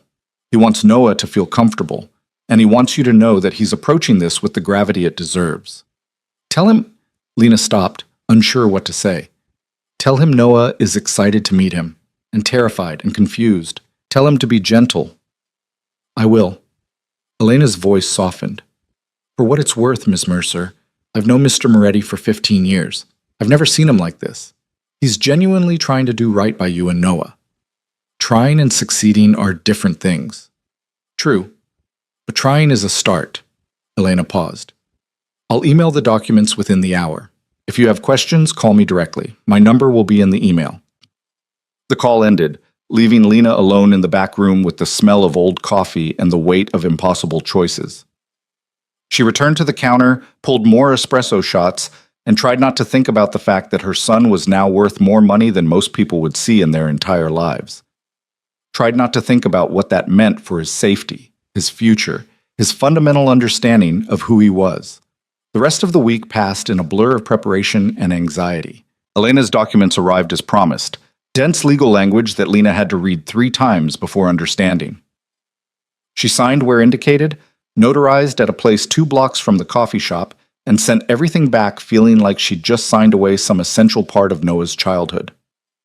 The phone arrived Thursday morning via courier, a sleek device that looked simple but probably cost more than her monthly rent. Lena showed it to Noah that evening, explained it was from his father, watched his eyes go wide with excitement. "It only has a few numbers," she explained. "Me, your father, his lawyer, and 911. It's for emergencies." "Can I call him?" Noah held the phone carefully, reverently. Can I call him before Saturday?" Lena's first instinct was to say no, to maintain control, to keep the meeting in controlled circumstances. But looking at Noah's hopeful face, she realized how selfish that would be. This wasn't about her comfort. It was about a boy wanting to connect with his father. Yes, she said softly. If you want to call him, you can call him. Noah clutched the phone, then looked up at her. Will you stay while I talk to him? If you want me to. I want you to. Noah's voice was small, uncertain. I don't know what to say to a dad. Lena pulled him close, kissed the top of his head. Just be yourself. Talk to him like you'd talk to anyone. Ask questions. Tell him about school. He'll follow your lead. Noah nodded, took a deep breath, then scrolled to Dario's contact. His finger hovered over the call button for a long moment before he finally pressed it. The phone rang twice before connecting. Noah? Dario's voice came through clear, tight, with something that might have been emotion. Is that you? Hi. Noah's voice came out as a squeak. He cleared his throat, tried again. Hi, it's me. Noah. Your son. Lena heard something that might have been Dario's breath catching. Then, Hi, Noah. I'm so glad you called. Mom said I could. She's right here. Noah looked at Lena for reassurance. She nodded, encouraging.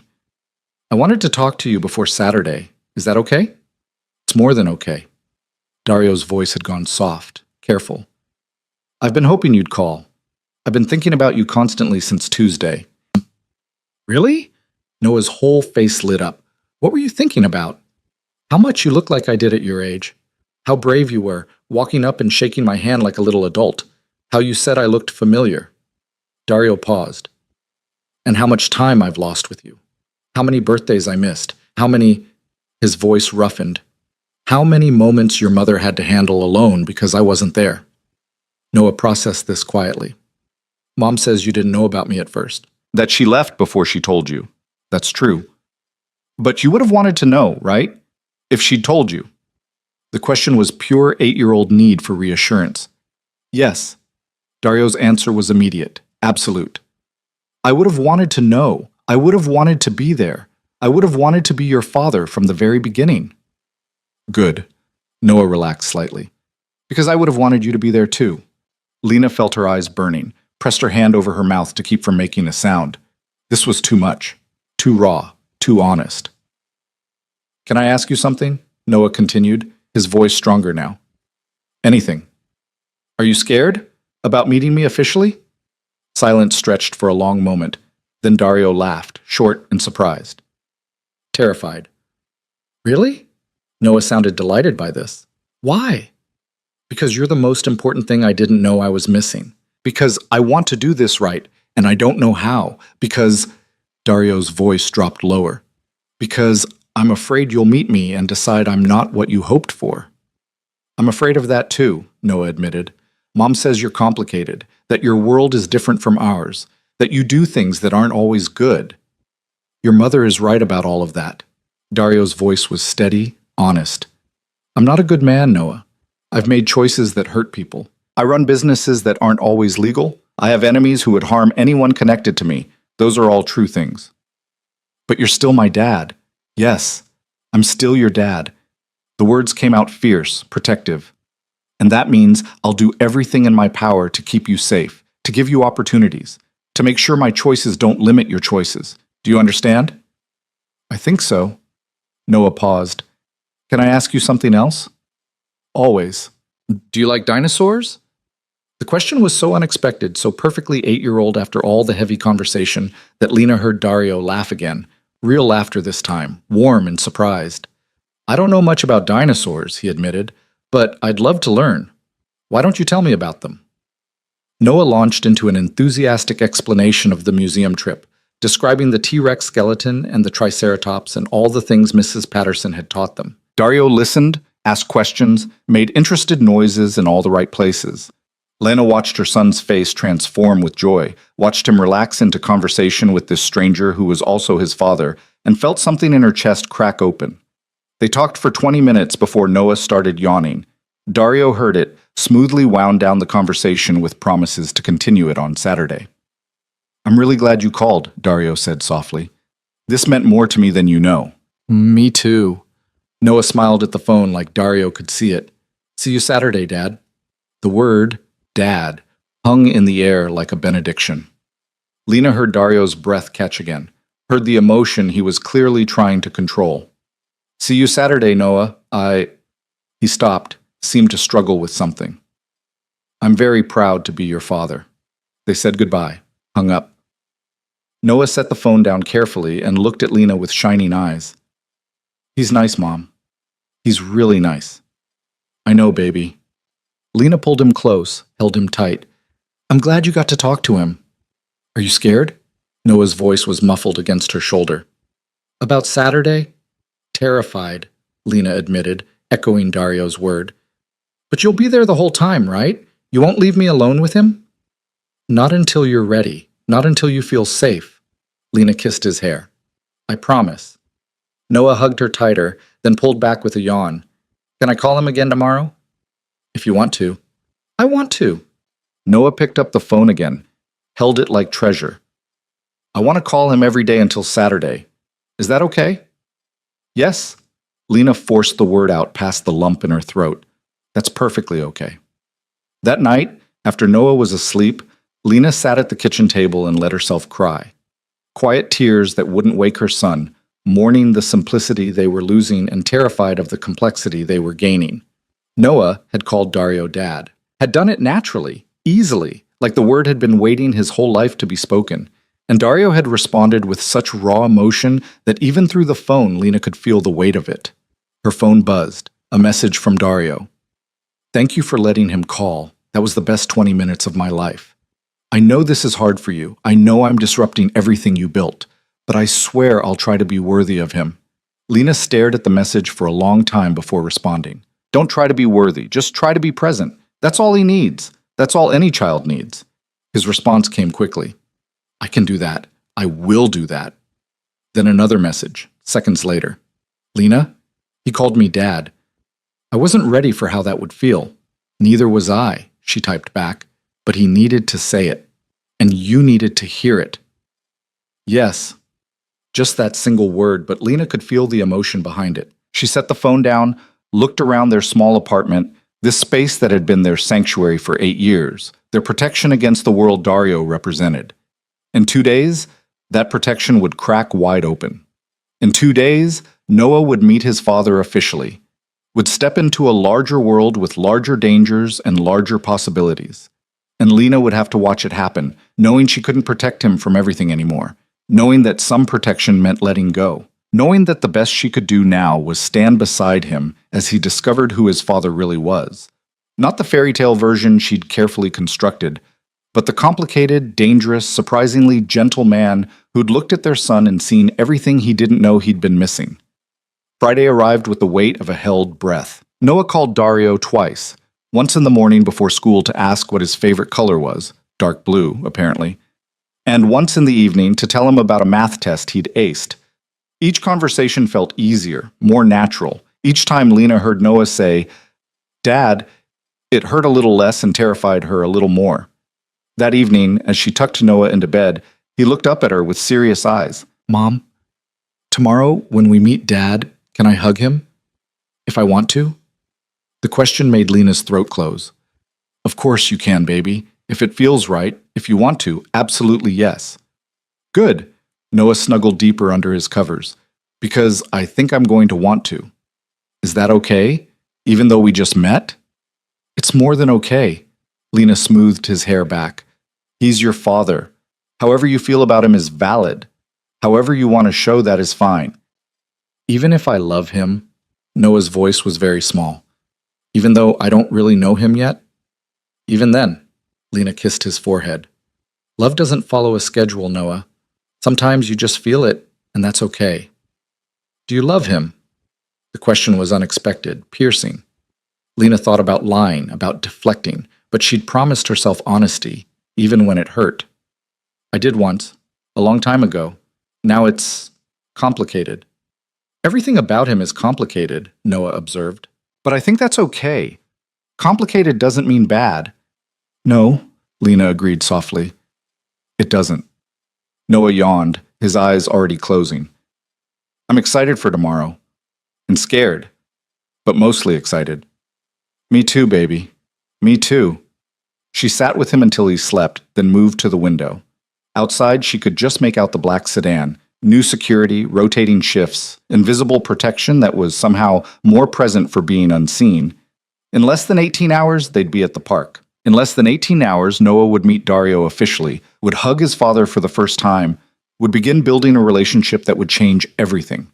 Lena pressed her hand against the cool glass and tried to believe it would all be okay. Tried to trust that Dario meant his promises. Tried to have faith that love, however complicated, could be enough to navigate the impossible situation they'd created. Tomorrow would tell. Tomorrow, in a public park under October sky, 3 people who were already family would finally start acting like it. And whatever happened after that, Lena knew there was no going back. The door had opened. The truth was out.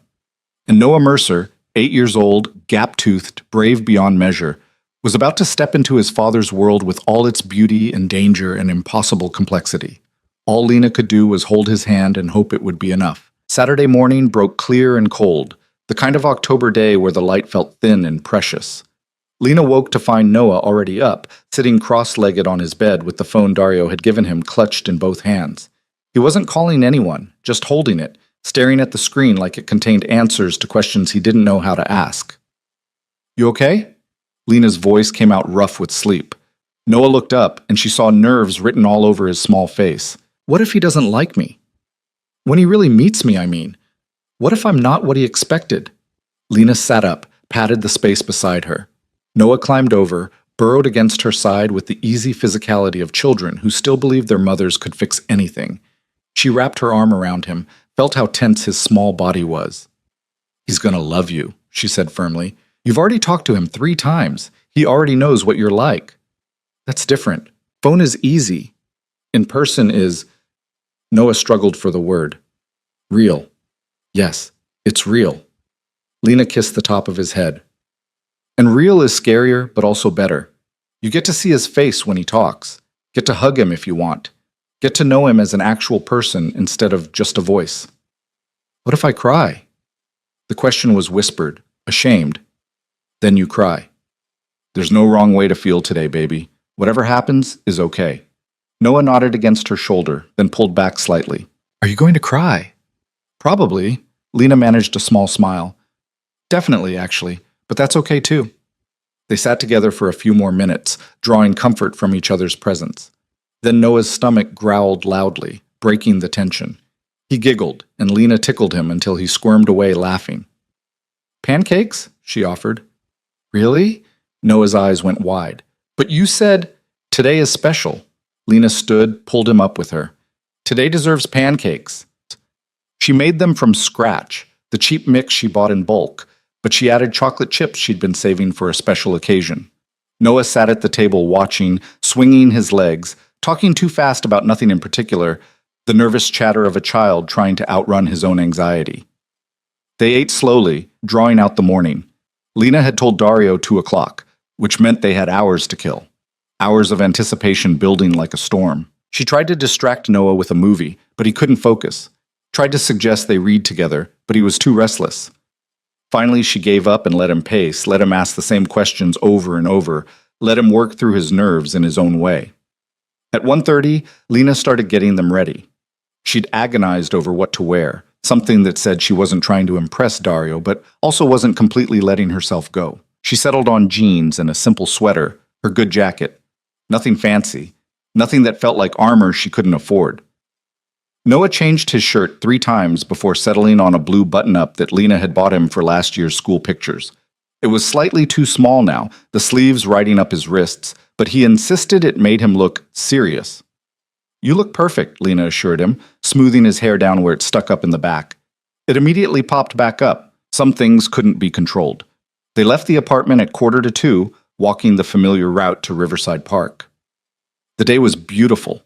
Autumn leaves scattered across sidewalks, the air crisp enough to make breathing feel sharp and clean. Normal people were out enjoying the weather, walking dogs, pushing strollers, living ordinary lives.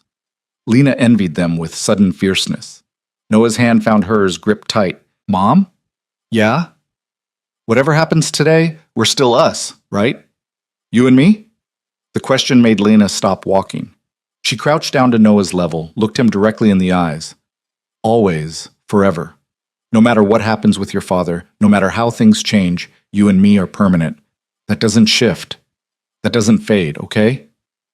Okay. Noah hugged her hard, quick, then pulled back with determined brightness. Let's go meet my dad. They walked the last 2 blocks in silence, Noah's hand sweating in hers. The park came into view, green space tucked between buildings, playground on one side, open lawn on the other, benches scattered throughout. It wasn't much, but it was theirs. Lena had brought Noah here since he could walk, pushed him on those swings, caught him at the bottom of that slide 1,000 times. Dario was already there, standing near the fountain at the park's center. He wore dark jeans and a charcoal sweater under a leather jacket, casual clothes that probably cost more than Lena's monthly rent, but looked effortless on him. His security was nowhere visible, but Lena knew they were there. Watching. Waiting. He saw them approaching and went completely still in that Moretti way. Even from a distance, Lena could see the tension in his shoulders, the careful control in how he held himself. He looked terrified, the most powerful man she'd ever known, and he looked absolutely terrified of an 8-year-old boy. Noah's grip on her hand tightened almost painfully. That's him. That's him, Lena confirmed. He looks nervous. He is nervous. You make him nervous. Noah processed this with visible pride. Then he let go of Lena's hand and walked forward on his own. Small, brave, closing the distance between himself and his father with determined steps. Dario watched him come, and Lena saw his throat work, saw him struggling with emotion. When Noah stopped a few feet away, Dario crouched down like he had at the school, bringing himself to eye level. Hi, Noah. His voice was rough, careful. Hi, Dad. Noah's voice was stronger than Lena expected. You came. Of course I came. Dario's expression did something complicated. I wouldn't miss this for anything in the world. They stared at each other for a long moment, and Lena watched them catalog similarities. The same eyes, the same bone structure, the same way they both went very still when concentrating. It was like watching past and future look at each other, recognizing themselves across decades. Then Noah stepped forward and hugged him. It wasn't tentative or uncertain. It was the full-body hug of a child who'd been waiting his whole life for this moment, arms wrapped around Dario's neck, face pressed against his shoulder. Dario froze for half a second, clearly unprepared, then his arms came up and wrapped around Noah with desperate gentleness. Lena watched Dario's eyes close, watched his face crumple with emotion he couldn't quite control. She watched him hold his son, really hold him, for the first time, and felt her own eyes burning with tears she'd promised herself she wouldn't cry. I'm so glad you're real, Noah whispered against Dario's shoulder. I was a little bit afraid you wouldn't be real. Dario's breath hitched. I'm real. I'm here. I'm not going anywhere. They held each other for a long moment before Noah pulled back, wiping at his eyes unselfconsciously. Sorry, Mom said I might cry. I might cry too. Dario's voice was thick. Your mom is usually right about these things. Noah giggled at that, tension breaking. He turned to look at Lena, who'd stayed back to give them space.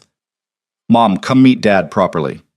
The phrasing was so perfectly Noah, formal and earnest and completely sincere, that Lena had to smile even through her tears. She walked over, stood beside her son, and met Dario's eyes over Noah's head. Hi. It was inadequate, but what else was there to say? Hi. Dario stood slowly, one hand still resting on Noah's shoulder like he couldn't quite let go. Thank you for this, for him, for everything. Don't thank me yet. Lena kept her voice light. The days just started. Dario smiled slightly, and for a moment he looked younger, less dangerous, almost like the man she'd fallen in love with a lifetime ago. Then Noah tugged on his hand, demanding attention, and the moment passed. Can we go to the playground? Noah asked. I want to show you the swings. Mom pushes me really high, but I bet you could push me even higher. I don't know about that. Dario looked to Lena for permission. She nodded. But I can try. They walked to the playground together, Noah between them, chattering about school and dinosaurs and his friend James, who always got in trouble. Dario listened with complete attention, asking questions, laughing in the right places, being present in a way that seemed to cost him effort, but came across as natural. At the swings, Noah climbed on and demanded to be pushed. Dario positioned himself behind the swing, clearly uncertain of the mechanics. Lena watched him figure it out, watched him give tentative pushes that gradually became stronger as Noah shrieked with laughter and demanded, "Higher, higher!" Other parents were starting to notice. Lena saw them watching, saw recognition dawn on a few faces. The whispers started, quiet at first, then more urgent. Someone pulled out a phone. Lena's stomach clenched with sudden fear. "Dario," she kept her voice low. "We're being noticed." He glanced around, registered the attention, and his entire demeanor shifted, became more aware, more controlled.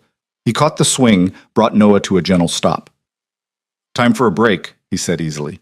"How about we walk for a bit?" Noah hopped off, oblivious to the undercurrent of tension. "Can we get ice cream? There's a cart by the fountain." "Absolutely." Dario's hand found Noah's naturally, like they'd been holding hands forever. "Lead the way." As they walked, Lena noticed Dario's security materializing, subtle but present, creating a loose perimeter. She also noticed more phones coming out, more people staring. By the time they reached the ice cream cart, a small crowd had gathered at a respectful distance. "Is that really Dario Moretti?" someone whispered. "Who's the kid?" "Must be someone important if Moretti's here personally." Lena felt exposed, vulnerable. This was what she'd run from, this attention, this scrutiny, this sense of being watched and cataloged and judged. But Noah was happily ordering chocolate ice cream, completely unaware of the spectacle they were creating. Dario paid for the ice cream, 3 cones, even though Lena hadn't asked for one, and they found a bench slightly apart from the crowd. Noah sat between them, eating his ice cream with focused determination, while trying to tell a story about his teacher at the same time. "So, Mrs. Patterson said that T-Rexes probably had feathers, which is weird because in all the movies they have scales, but she showed us pictures and some scientists think—" Noah paused mid-sentence, noticing the people watching them. "Dad, why is everyone staring at us?" Dario's expression tightened almost imperceptibly. "Because I don't usually come to parks. People are curious." "About me?" Noah's voice went small. "About getting to see me doing something normal." Dario smoothly redirected. "About seeing someone they know from the news just being a regular person. It's not about you, Noah. It's about them being surprised." It was a good lie, gentle and protective.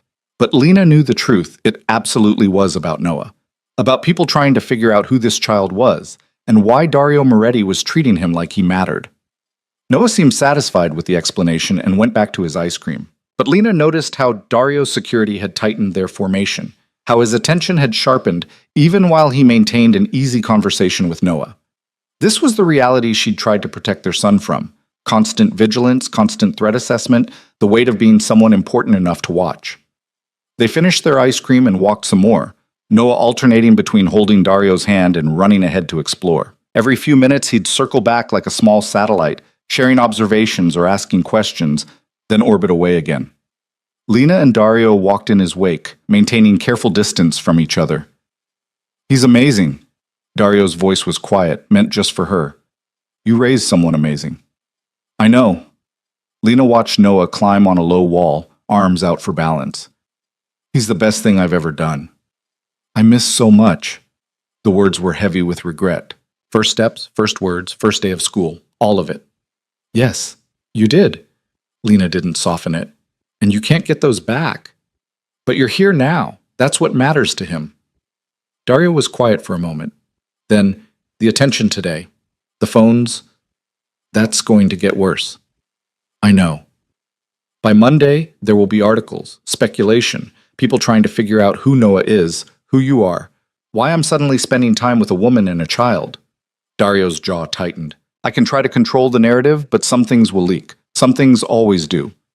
"What are you saying?"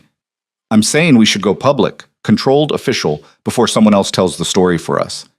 Dario finally looked at her. "Elena has already drafted a statement.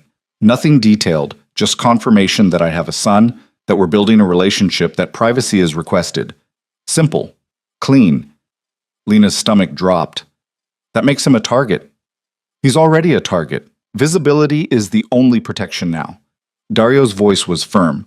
"If people don't know who he is, they'll try to find out. And that means digging, investigating, potentially approaching him directly.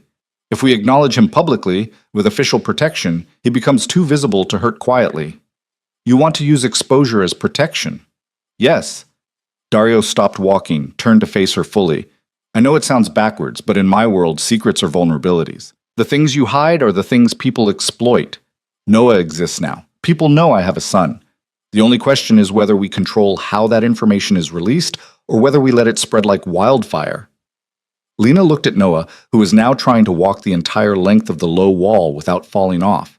He looked so small, so vulnerable, so completely unprepared for what Dario was proposing. If we go public, his entire life changes. Her voice shook.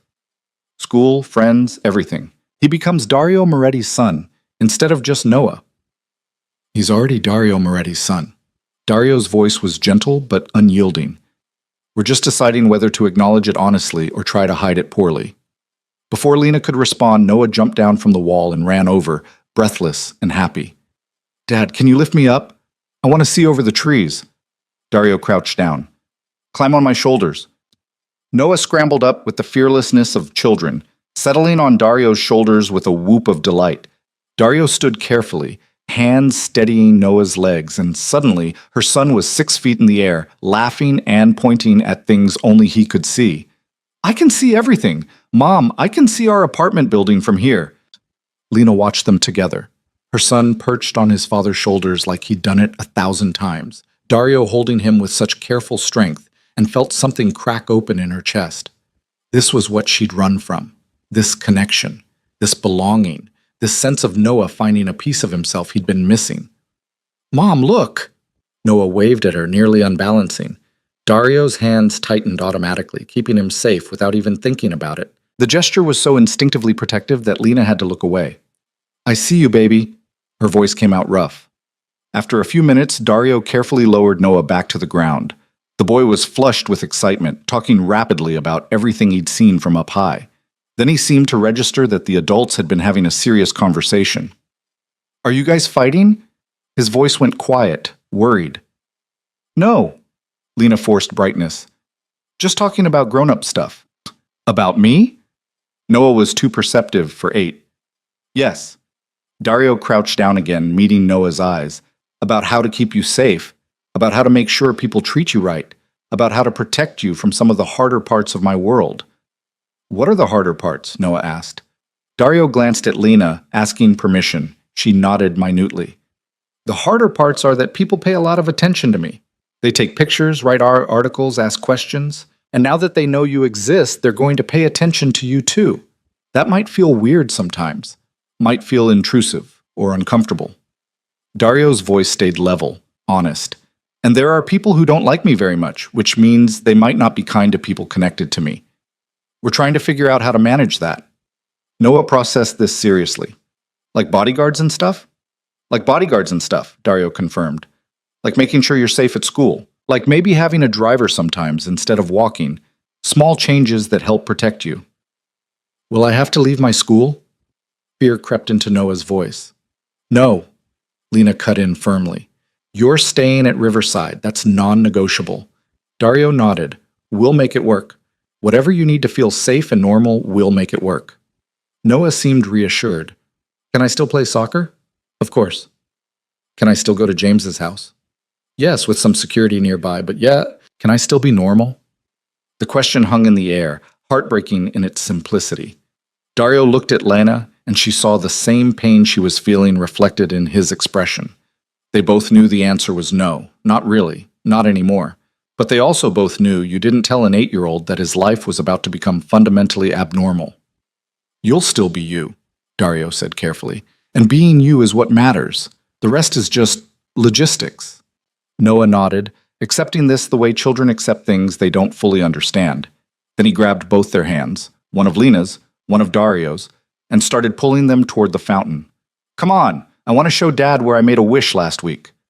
They let themselves be pulled along, Noah between them, his small hands connecting them like a bridge. Lena felt the surrealism of the moment, walking through a park with the man she'd fled from and the son they'd made together, pretending this could somehow be normal. At the fountain, Noah dropped their hands and peered into the water. I wished for a dad, he said matter-of-factly. And then you showed up, so I guess wishes work. Dario's breath caught audibly.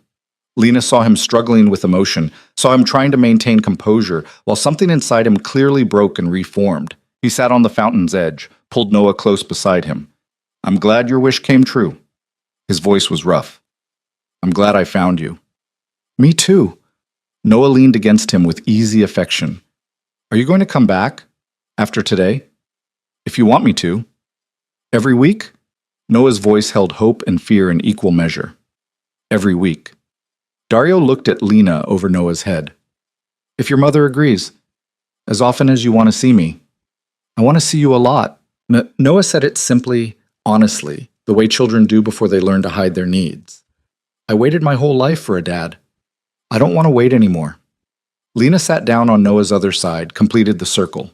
Around them, the park continued its normal Saturday rhythm, children playing, couples walking, dogs chasing balls. But their small bubble felt separate, suspended, like they existed in a different timeline where impossible things became possible. "Noah," Lena said carefully, "your dad and I need to make some decisions about how this works, about how public we are, about what changes and what stays the same.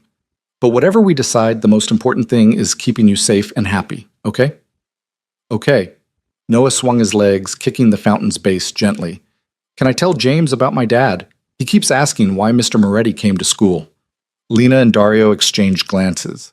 The moment of truth, admit it or deny it, go public or keep hiding. "Yes," Dario said before Lena could respond. "You can tell James. You can tell anyone you want. I'm your father, and that's nothing to hide." Relief flooded Noah's face so completely that Lena realized he'd been carrying shame about the secrecy, had been internalizing the hiding as something wrong with him, something to be embarrassed about. "Really? I can just tell people?" "Really." Dario's voice was firm. "You're my son. I'm proud of that. Anyone who has a problem with it can take it up with me." Noah threw his arms around Dario in a spontaneous hug. "Thank you, thank you. I wanted to tell everyone, but Mom always said to keep it quiet, and I thought maybe you didn't want people to know about me." "Never." Dario hugged him back fiercely. "Never think that. I want everyone to know about you. I want the whole world to know I have an amazing, brilliant, brave son named Noah." Lena felt tears sliding down her cheeks, grief and relief and terror all mixed together. This was it. The moment they stopped hiding, the moment Noah stopped being a secret and became a public fact. There was no going back from this. "Mom, are you crying?" Noah pulled away from Dario, concerned. "Happy tears." Lena wiped at her face. "Just happy that you get to be yourself now, that you don't have to hide anymore." Noah hugged her too, fierce and quick. "I love you, Mom." "I love you too, baby. So much."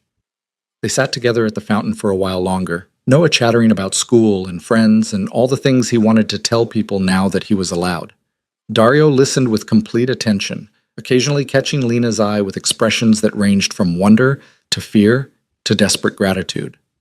As the afternoon shadows grew longer, Dario's phone buzzed. He checked it, frowned slightly, then looked at Lena. "Elena needs to talk to me about the statement. I should probably go." He looked down at Noah. "But I don't want to leave yet." "Then don't." Noah grabbed his hand.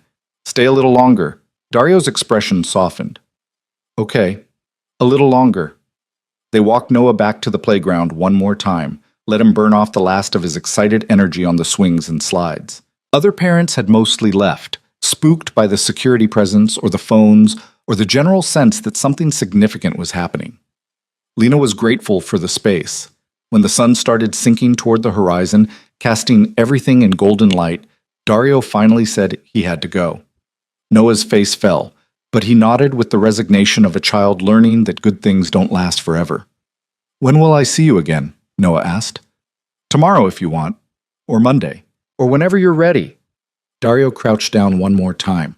"I'm not disappearing, Noah. I'm here now, permanent." "Promise?" "Promise." Dario held out his pinky. Noah linked his own with it, sealing the deal with the seriousness of childhood oaths. Then Noah hugged him goodbye, long and tight, the kind of hug that said more than words could. Dario held him like he was something infinitely precious, eyes closed, breathing him in. "I'll call you tonight," Noah said when he finally pulled away. "Before bed, is that okay?" "It's perfect." Dario's voice was thick. "I'll be waiting." Lena walked Noah a few feet away, giving Dario privacy to collect himself. When she glanced back, she saw him standing by the fountain with his head bowed, shoulders shaking slightly. Crying, maybe. Or just breathing through the overwhelming weight of the afternoon. "Mom?" Noah tugged her hand. "Is Dad okay?" "He's perfect." Lena pulled Noah close. "He's just happy. Really, really happy." Noah seemed satisfied with this explanation. They started walking home, leaving Dario and his security behind in the growing twilight. Halfway down the first block, Noah turned back and waved. Dario waved back, a small gesture that felt enormous. The walk home was quiet. Noah seemed lost in thought, processing everything. Lena let him have his silence, knowing he'd talk when he was ready. Sure enough, as they turned onto their street, he spoke. "That was the best day of my whole life." His voice was wondering, awed. "I have a dad now, a real dad who wants me." "You always had a dad?" Lena corrected gently. "You just get to know him now." "It feels different, though. Like I was incomplete before and now I'm whole." Noah looked up at her, worried. "Is that bad? Does that make you sad?" "No, baby. That makes me happy." Lena stopped walking, pulled him into a hug right there on the sidewalk. "You deserve to be whole. You deserve to have both of us. That doesn't make me less important. It just means you have more love, which is always good. I love you both." Noah said it simply. "I love you different but equal." "That's exactly right." Lena kissed his forehead. "Different but equal." They continued home, where their small apartment waited with all its familiar comfort. But as Lena unlocked the door, she knew nothing would ever be quite the same. Tomorrow, Elena would release the statement. Tomorrow, the world would know that Dario Moretti had a son. Tomorrow, their quiet life would explode into something public and scrutinized and fundamentally changed. But tonight, they had this. Noah humming in the kitchen while Lena made dinner, talking rapid fire about everything Dario had said and done, planning what to tell James on Monday. Tonight, they had the calm before the storm. Lena's phone buzzed while she was stirring pasta sauce. A message from Dario. "Thank you for today. For trusting me with him. For giving me a chance I don't deserve. I won't waste it." She typed back, "He loves you already. Don't break his heart." "I won't. I swear it." Another message came through seconds later. "Elena is releasing the statement tomorrow at noon. Brief, respectful, requesting privacy. Prepare Noah. There might be reporters at school on Monday." Lena's stomach clenched, but she forced herself to respond calmly. "We'll manage. Security will be there. I've already arranged it with Principal Vance. They'll be discreet but present. Thank you." "Lena?" A pause, then, "Today meant everything to me. Watching him, talking to him, holding him. I didn't know I could feel this much. Didn't know it was possible to love someone this instantly, this completely. Thank you for giving me that." Lena stared at the message, feeling tears prick her eyes again. She thought about the man who'd held their son like he was made of light, who'd listened to 8-year-old chatter like it contained the secrets of the universe, who'd looked at Noah with such naked adoration that anyone watching could see his heart breaking open. "Take care of him," she typed back. "That's all I ask. Take care of our son. Always. Forever. No matter what." That night, Noah called Dario before bed as promised. Lena listened from the kitchen as her son recounted the day in exhaustive detail, telling Dario things he'd already been present for, sharing observations and feelings and questions. Dario listened patiently, responded with warmth, made Noah laugh. When they finally said goodnight, Noah's voice was soft with contentment. "Love you, Dad." "Love you too, Noah." Dario's voice came through clear, certain. "Sleep well." Noah hung up, set the phone carefully on his nightstand, and climbed into bed with a smile that could have lit the whole apartment. Lena tucked him in, kissed his forehead, and marveled at how completely her son had accepted this massive change. "Mom?" Noah's voice was sleepy. Today felt like a fairy tale. Like magic. Sometimes real life is better than fairy tales. Lena smoothed his hair back. "Yeah." Noah's eyes were already closing, because fairy tales end. "But this keeps going." "Yes, baby, this keeps going." She sat with him until he slept, then returned to the kitchen where she'd left her phone. Another message from Dario waited. "I can't sleep. Keep thinking about today. About him. About how I almost missed all of this." Lena hesitated, then called him instead of texting. He answered immediately. "Hi." His voice was rough, like he'd been crying. "Hi." Lena settled into her chair. "You okay?" "No. Yes. I don't know." A pause. "I keep seeing him on my shoulders, laughing, looking at the world from 6 feet up like I'd given him the sky. And I think, that's my son. That's my child. And I almost never knew he existed. But you do know now." Lena kept her voice gentle. "You found him. You found us. Because I got lucky. Because I happened to visit a school. Because of random chance and timing." Dario's voice cracked. "What if I'd never gone to Riverside? What if I'd sent someone else? I could have lived my whole life not knowing about the best thing that ever happened to me." "But you didn't. You went. You saw him. You recognized him." Lena closed her eyes. "And now you get to be his father. That's what matters." "He called me Dad." Dario's breath hitched. "3 times today. Just said it naturally, like it was always supposed to be that way. And each time I thought my heart would stop." "He's wanted to say that word his whole life." Lena felt her own tears returning. "You have no idea how many times he's asked about you. How many times I've seen him watch other kids with their fathers and see that longing on his face. Today he got what he's always wanted. You both did." They sat in silence for a moment, connected by the phone and by Noah sleeping peacefully in the next room. "Tomorrow changes everything," Dario said finally. "The statement goes public. People will know. There's no hiding after that." "I know. Are you ready for that? For what comes next?" "No," Lena admitted. "But we're doing it anyway. For Noah. Because he deserves to know his father without shame or secrecy. I'll protect him." Dario's voice was fierce. "Whatever comes, I'll keep him safe." "I know you will." And surprisingly, Lena found she believed it. "Good night, Dario." "Good night, Lena." A pause. "Thank you. For everything. For him. For today. For trusting me when you had every reason not to." "Don't waste it," Lena repeated. "Never." The promise was absolute. "I swear on everything I am, I'll never waste this chance." They hung up. Lena sat in the quiet apartment, listening to Noah's soft breathing from his corner bed, and tried to prepare herself for tomorrow. For the statement, for the attention, for the world knowing what she'd tried so hard to hide. But underneath the fear there was something else. Relief, maybe. Or hope. The sense that stepping into the light, however terrifying, was better than hiding in shadows. That Noah deserved to walk through the world as himself, complete and whole, the son of both his parents. Tomorrow would bring chaos. But tonight, they had peace. Tonight, Noah slept with a smile on his face, dreaming of the father he'd finally met. Tonight, Dario was somewhere in the city thinking about the son he'd found. Tonight, Lena could believe that maybe, just maybe, they could make this impossible situation work. The clock on the wall ticked toward midnight. Outside, security maintained their silent vigil. And somewhere in the darkness, the future waited with all its uncertainty and possibility. Lena climbed into her own bed, looked at Noah's peaceful face in the dim light, and whispered into the quiet, "We're going to be okay. Whatever comes next, we're going to be okay." She almost believed it. Sunday morning arrived with the particular heaviness that comes before a storm. Lena woke to find Noah already up again, this time sitting at the kitchen table with a piece of paper and crayons scattered around him. He was drawing something with intense concentration, a family portrait, she realized. 3 figures holding hands, a woman, a man, a small boy between them. "That's beautiful, baby." Lena kissed the top of his head, started making coffee.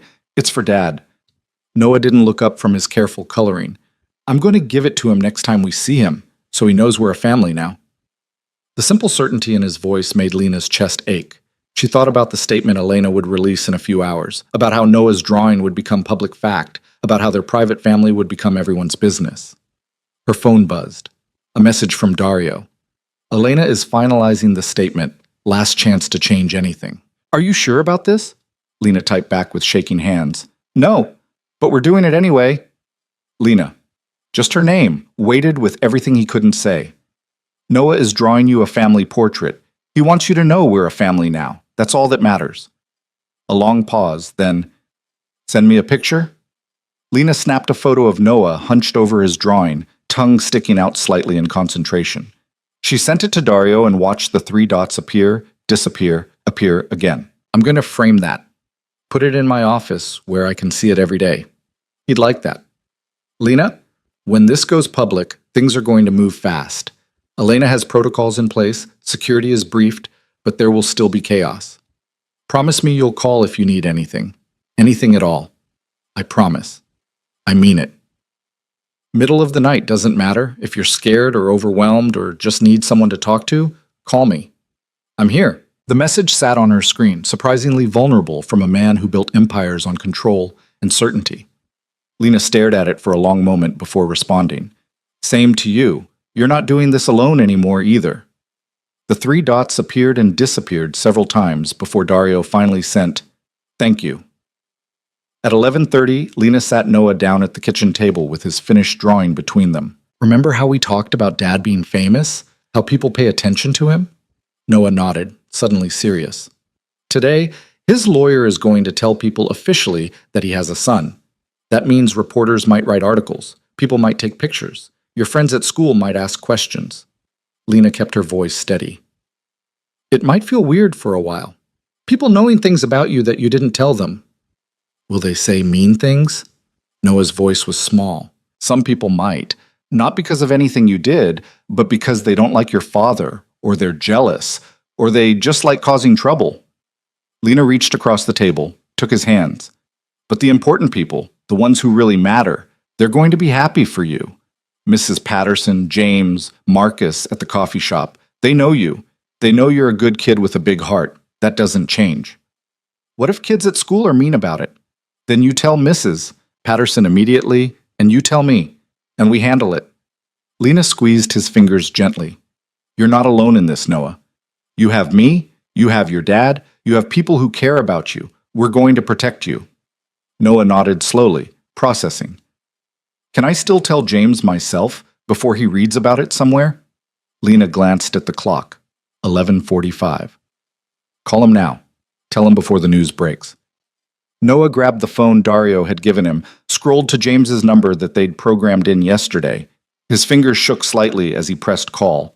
Lena heard the phone ring twice before James's mother answered. Hi, Mrs. Chen. It's Noah. Can I talk to James? It's important. A pause. Yes, ma'am. Thank you. Scuffling sounds, then James's voice came through. Noah? What's up? I need to tell you something big. Noah glanced at Lena, who nodded encouragement. Remember Mr. Moretti, the guy who came to school and donated all that money? Yeah? James sounded intrigued. He's my dad. My real dad. I just found out last week, and we met yesterday, and he's really nice, and I wanted you to know before everyone else starts talking about it. The words tumbled out in a rush, nervous and brave. Silence on the other end. Lena's heart clenched, terrified that James would react badly, that Noah's first experience sharing this truth would be rejection. Then James's voice exploded with excitement. Dude, your dad is Dario Moretti? That's so cool. Does this mean you're rich now? Can you get a new gaming system? Does he have cool cars? Can I meet him? Noah's entire face lit up with relief and joy. Yeah, you can meet him. And he does have cool cars. And I don't know about the gaming system, but probably. They talked for 15 more minutes, James asking a million questions, Noah answering as best he could. When they finally hung up, Noah was smiling so wide Lena thought his face might split. He thinks it's cool, Mom. He's not mad or weird about it. He just thinks it's cool. I told you the people who matter would be happy for you. Lena pulled him into a hug. I'm proud of you for being brave enough to tell him. At exactly noon, Lena's phone started buzzing. Messages from people she barely knew, friends from years ago, even Marcus from the coffee shop. Is it true? Did I just read that Dario Moretti has a son? Lena, call me. Are you okay? Do you need anything? I always knew there was something you weren't telling us. Congratulations. The messages kept coming. Lena turned her phone face down, refusing to engage until she'd seen the actual statement. Finally, Elena sent it through. Official statement from Moretti Enterprises. Mr. Dario Moretti is pleased to confirm that he recently discovered he is the father of an 8-year-old son. He is committed to building a relationship with his child while respecting the privacy and well-being of everyone involved. No further details will be released at this time. Thank you for your understanding. It was brief, professional, revealing almost nothing while confirming everything. Within minutes, it was everywhere. News sites, social media, gossip blogs. Lena watched the story spread like wildfire, watched speculation build about who the mother was, where the child had been, why this was only coming out now. Her doorbell rang. Lena looked through the peephole to see a man with a camera, a reporter's notebook in hand. She stepped back, heart pounding. Mom? Noah's voice was uncertain.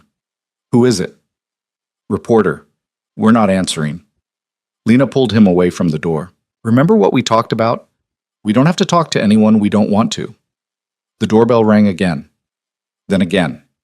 Then knocking, persistent, and demanding. Lena grabbed her phone, called Dario.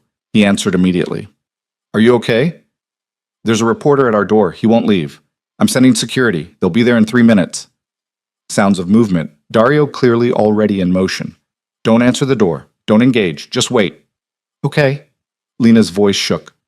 Lena. Breathe. You're safe. Noah's safe. This is just noise. Dario's voice was steady, anchoring. In 3 minutes, my people will clear them out. In the meantime, stay away from the windows. True to his word, exactly 3 minutes later, Lena heard firm voices outside, the reporter protesting, then retreating footsteps. Her phone buzzed with a text from an unknown number. Perimeter secured.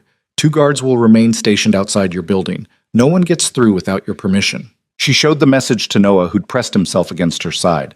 See? Dad's people are protecting us. We're safe. Noah nodded, but didn't move away. They spent the rest of the afternoon inside, curtains drawn, while the world outside exploded with speculation and interest. Lena's phone never stopped buzzing. Finally, she turned it off completely, except for messages from Dario and Elena. At 4 o'clock, Dario called again. How are you holding up? Honestly, terrified. Lena watched Noah drawing at the table, trying to act normal. There were 6 reporters outside at one point, 6, for a statement that said almost nothing. They'll lose interest once they realize we're not giving them anything else. Dario sounded tired but certain. A week, maybe 2, and it becomes old news, especially if we don't feed the story. And until then? Until then, you stay inside when you can, security escorts you when you can't, and you remember that this chaos is temporary. A pause. How's Noah? Handling it better than me, honestly. He told James this morning. James thinks having you as a father is cool. Lena managed a small smile. Kids are more resilient than adults sometimes. Can I talk to him? Lena handed the phone to Noah, who brightened immediately. Hi, Dad. Did you see all the news stuff? It's crazy. She listened to them talk, Noah's voice animated and excited rather than scared. He told Dario about calling James, about the reporters, about how the security guards looked really serious and professional. Dario listened, responded with warmth, made Noah laugh. When they finally said goodbye, Noah handed the phone back with a thoughtful expression. Dad says this will all calm down soon. Says people just like drama, but they'll get bored. He's right. Lena hoped she sounded more certain than she felt. That evening, as Lena was making dinner, someone knocked on the door, not the doorbell, just a firm professional knock. She checked the peephole to see one of Dario's security guards holding an envelope. Delivery from Mr. Moretti, ma'am. May I bring it in? Lena opened the door carefully. The guard handed her a large envelope, nodded respectfully, and left. Inside were several documents, a handwritten note from Dario, and something wrapped in tissue paper. The note read, Legal protection orders in case reporters get too aggressive. Elena's direct line if anyone harasses you. And something for Noah. Tell him it's from his dad. Lena unwrapped the tissue paper to find a beautiful leather journal. Noah's name embossed on the cover in gold letters. Inside, Dario had written on the first page, For Noah, to write down all the things you want to tell me but forget when we're together. Love, Dad. Noah, come here, Lena called softly. He came running, saw the journal, and his eyes went wide. Is that for me? From your dad. Lena handed it to him, watched him trace the gold letters of his name with reverent fingers. Noah opened to the first page, read Dario's message, and his face crumpled. Not with sadness, but with overwhelming emotion. He wrote, Love, Dad. He said he loves me. Of course he loves you. Lena pulled him close. How could he not? Noah clutched the journal to his chest and cried. Happy tears mixed with relief and joy and the particular overwhelm of a child who'd wanted something desperately and finally received it. Lena held him through it, let him feel everything, reminded him that big emotions were okay. When he finally calmed down, Noah wiped his eyes and opened the journal to a fresh page. I'm going to write him a letter, right now. Can we give it to him next time we see him? Absolutely. Noah settled at the table, bent over the journal with focused intensity. Lena watched him write, his 8-year-old handwriting careful and deliberate, and felt something settle in her chest. They were going to be okay. It wouldn't be easy, wouldn't be simple, but they were going to be okay. Monday morning arrived with the weight of return to normalcy. Lena woke Noah early, made sure he was dressed and ready, then stood at the apartment door trying to summon courage. Mom, we have to go eventually. Noah was already wearing his backpack, holding the journal Dario had given him. The security guys are waiting. He was right. Outside, one of Dario's men stood ready to escort them to school. Lena had argued against it initially, hated the visible presence of protection. But Dario had been immovable. Noah needed security, at least until the media frenzy died down. They walked to school flanked by 2 guards who tried to be unobtrusive but were clearly professionals. Other parents stared. Children pointed. Lena held Noah's hand and kept walking, chin up, refusing to show how terrified she was. At the school entrance, Principal Vance was waiting with a strained smile. Ms. Mercer, Noah. Good morning. Could I speak with you briefly? Lena's stomach dropped, but she nodded. They followed him into his office, security waiting just outside. I want you to know that Riverside is committed to protecting Noah's privacy and safety, Principal Vance began carefully. We've briefed all the teachers, established protocols for media contact, and made it clear that anyone harassing students will be removed from campus. Thank you. Lena's voice was tight. That said, he paused uncomfortably. There has been significant parent interest, questions about safety, about whether having high-profile families changes the school's dynamic. I've assured everyone that we're handling this appropriately, but I wanted you to be aware. People are scared we'll bring danger here, Lena said it flatly. Some parents have expressed concern. Yes. Principal Vance looked genuinely apologetic. I'm doing my best to manage those concerns while supporting Noah, but I thought you should know. Noah had been quiet through this exchange, but now he spoke up. Am I going to get kicked out? Because of my dad? Absolutely not. Principal Vance's response was immediate. You're a student here, Noah. You've done nothing wrong. Your family's circumstances don't change that. Good. Noah's voice was small but firm. Because I like this school, and Mrs. Patterson, and my friends. And we like having you here. Principal Vance smiled warmly. Now, why don't you head to class? Mrs. Patterson is expecting you. Noah hugged Lena quickly, whispered, love you, then headed out with his backpack and journal. Lena watched him go, her brave boy walking into a situation that would test him in ways no 8-year-old should have to handle. She stayed in Principal Vance's office for another 10 minutes, going over protocols and emergency contacts. Then she headed to work, flanked by security who peeled off once she was safely inside the coffee shop. Marcus took one look at her face and pulled her into the back room. You okay? No, yes, I don't know. Lena sagged against the wall. Everything is happening so fast. The news about Noah's father, that's real? Marcus had always been perceptive. Yes, it's real. And you're handling it? The attention, the pressure, all of it? I'm trying. Lena managed a weak smile. Noah's handling it better than I am, honestly. Kids usually do. Marcus squeezed her shoulder. Listen, you need time off. You take it. No questions asked. And if reporters come sniffing around here, I'll handle it. You just focus on taking care of yourself and that boy. The kindness made Lena's eyes burn. Thank you. The morning shift was surreal. Regular customers came in, ordered their usual drinks, and pretended they didn't know her whole life had just exploded across social media. A few asked carefully if she was okay. One woman whispered that her cousin's daughter went to Riverside and had mentioned Noah. Was it true he was Moretti's son? Lena confirmed briefly, deflected further questions, and focused on making coffee. At noon, her phone rang. Elena Vasquez. Ms. Mercer, I wanted to update you on a development. Elena's voice was professional but concerned. We've received a concerning message. Someone claiming to have information about Noah, implying they could cause problems if certain conditions aren't met. Lena's blood went cold. What kind of problems? Unspecified, but the implication is clear. It's likely a shakedown, someone trying to exploit the situation for money or attention. Elena paused. Mr. Moretti is handling it, but I wanted you to be aware. Security around Noah is being increased. Should I pull him out of school? Bring him home?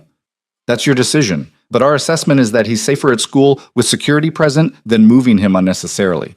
The threat is likely empty, just someone trying to capitalize on the news. Elena's voice softened. But we're taking every precaution.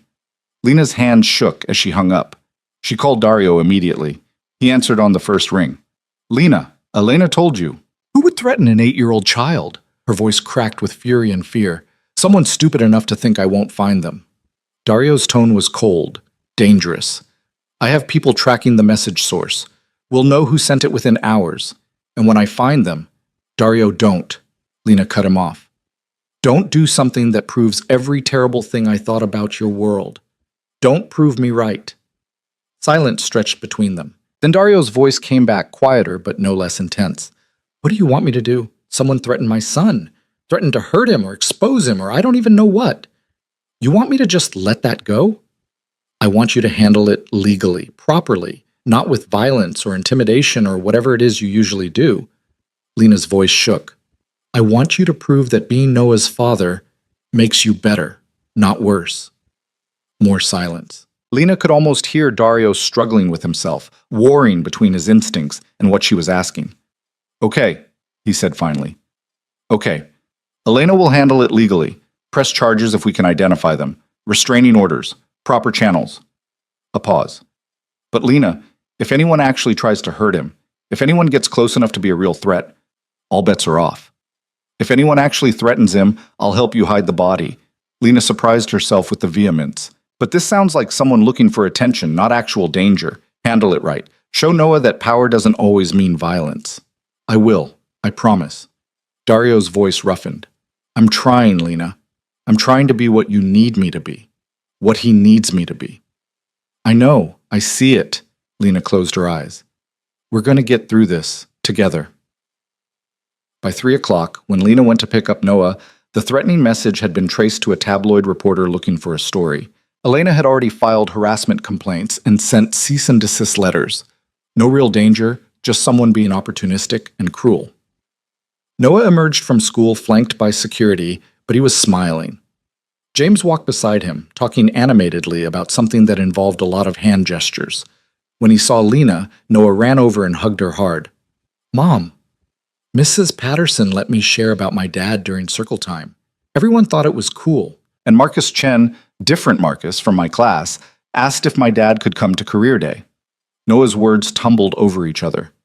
Can he come to career day? It's in 2 weeks and we're supposed to bring parents to talk about their jobs and we'll ask him. Lena cut off the excited rambling. Let's get home first.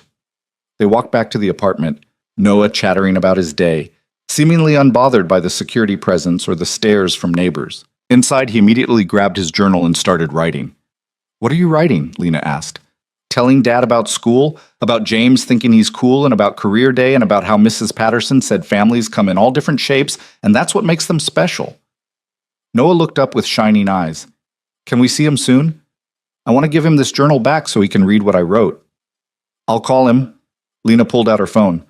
But Noah, remember he's very busy. He might not be able to see us right away. But when she called, Dario answered immediately. Is Noah okay? Elena said the threat was contained, but he's fine. Better than fine. Lena watched Noah bent over his journal. He wants to see you, wants to give you something he wrote. When? Now? I can be there in 20 minutes. Dario, you don't have to. I'll be there in 20 minutes. His voice held no room for argument. True to his word, exactly 20 minutes later there was a knock on the door. Lena checked the peephole. Dario, alone as she'd requested, looking slightly disheveled like he'd actually run there. Noah threw himself at Dario the moment the door opened. Dad, you came! Of course I came. Dario caught him easily, lifted him up in a hug.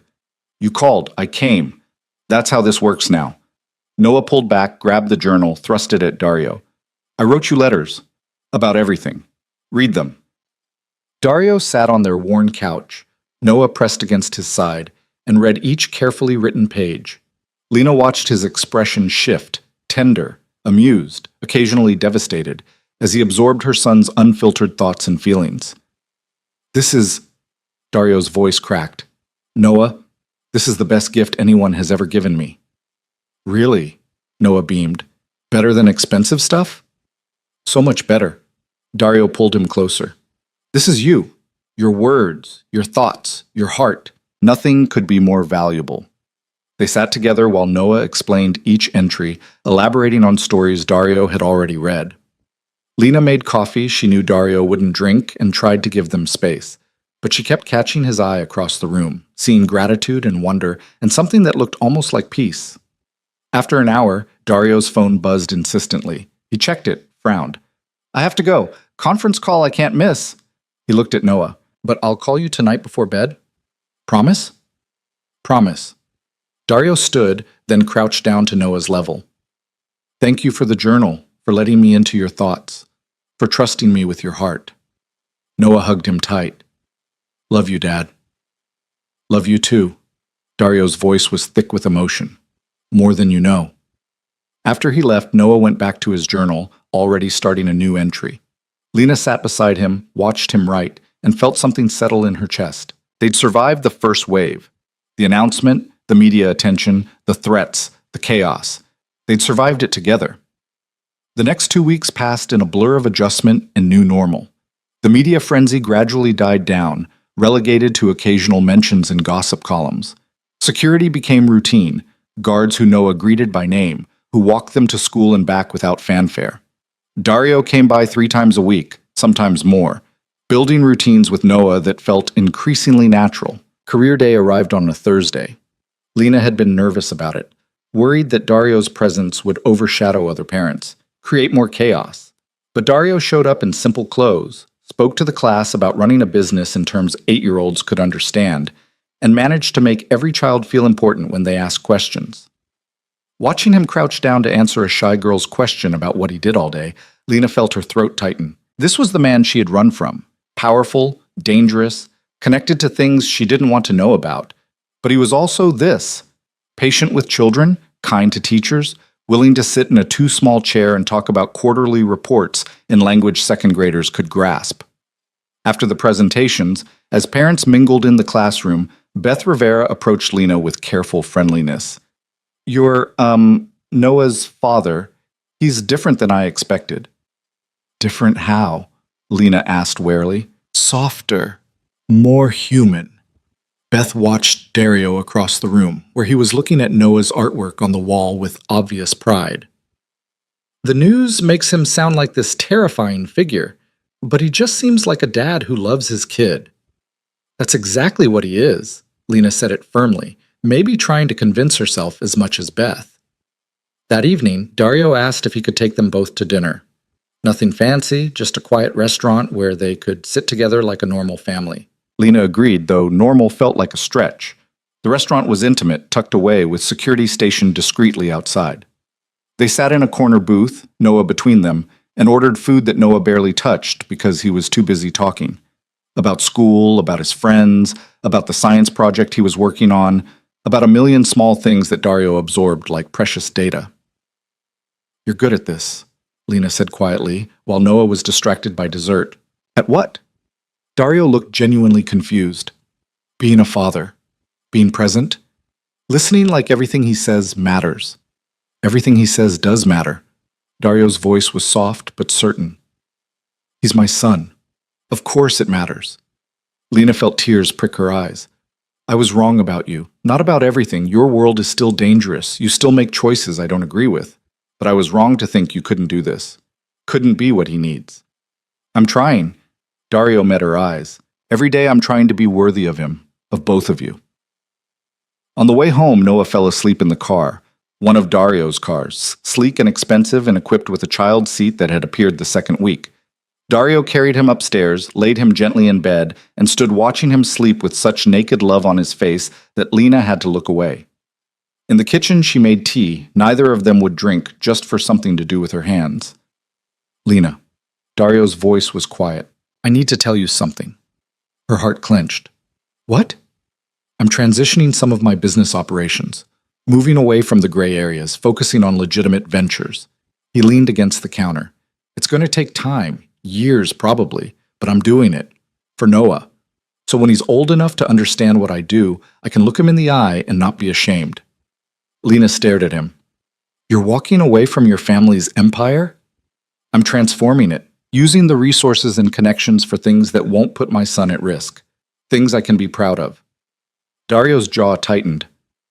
My father built something powerful but dirty. I'm going to clean it up, make it something Noah can inherit without carrying shame. Lena struggled for words. That's huge, Dario. Your family won't like it. My family can accept it or be cut out. His voice was flat, absolute. Noah is my priority now. Nothing else matters. They stood in silence, the weight of what he was offering settling between them. Lena thought about the man who'd shown up at Noah's school 2 weeks ago, polished, dangerous, terrifying in his certainty.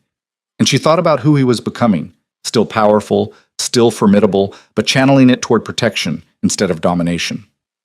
Thank you, she said finally, for trying, for changing, for choosing him.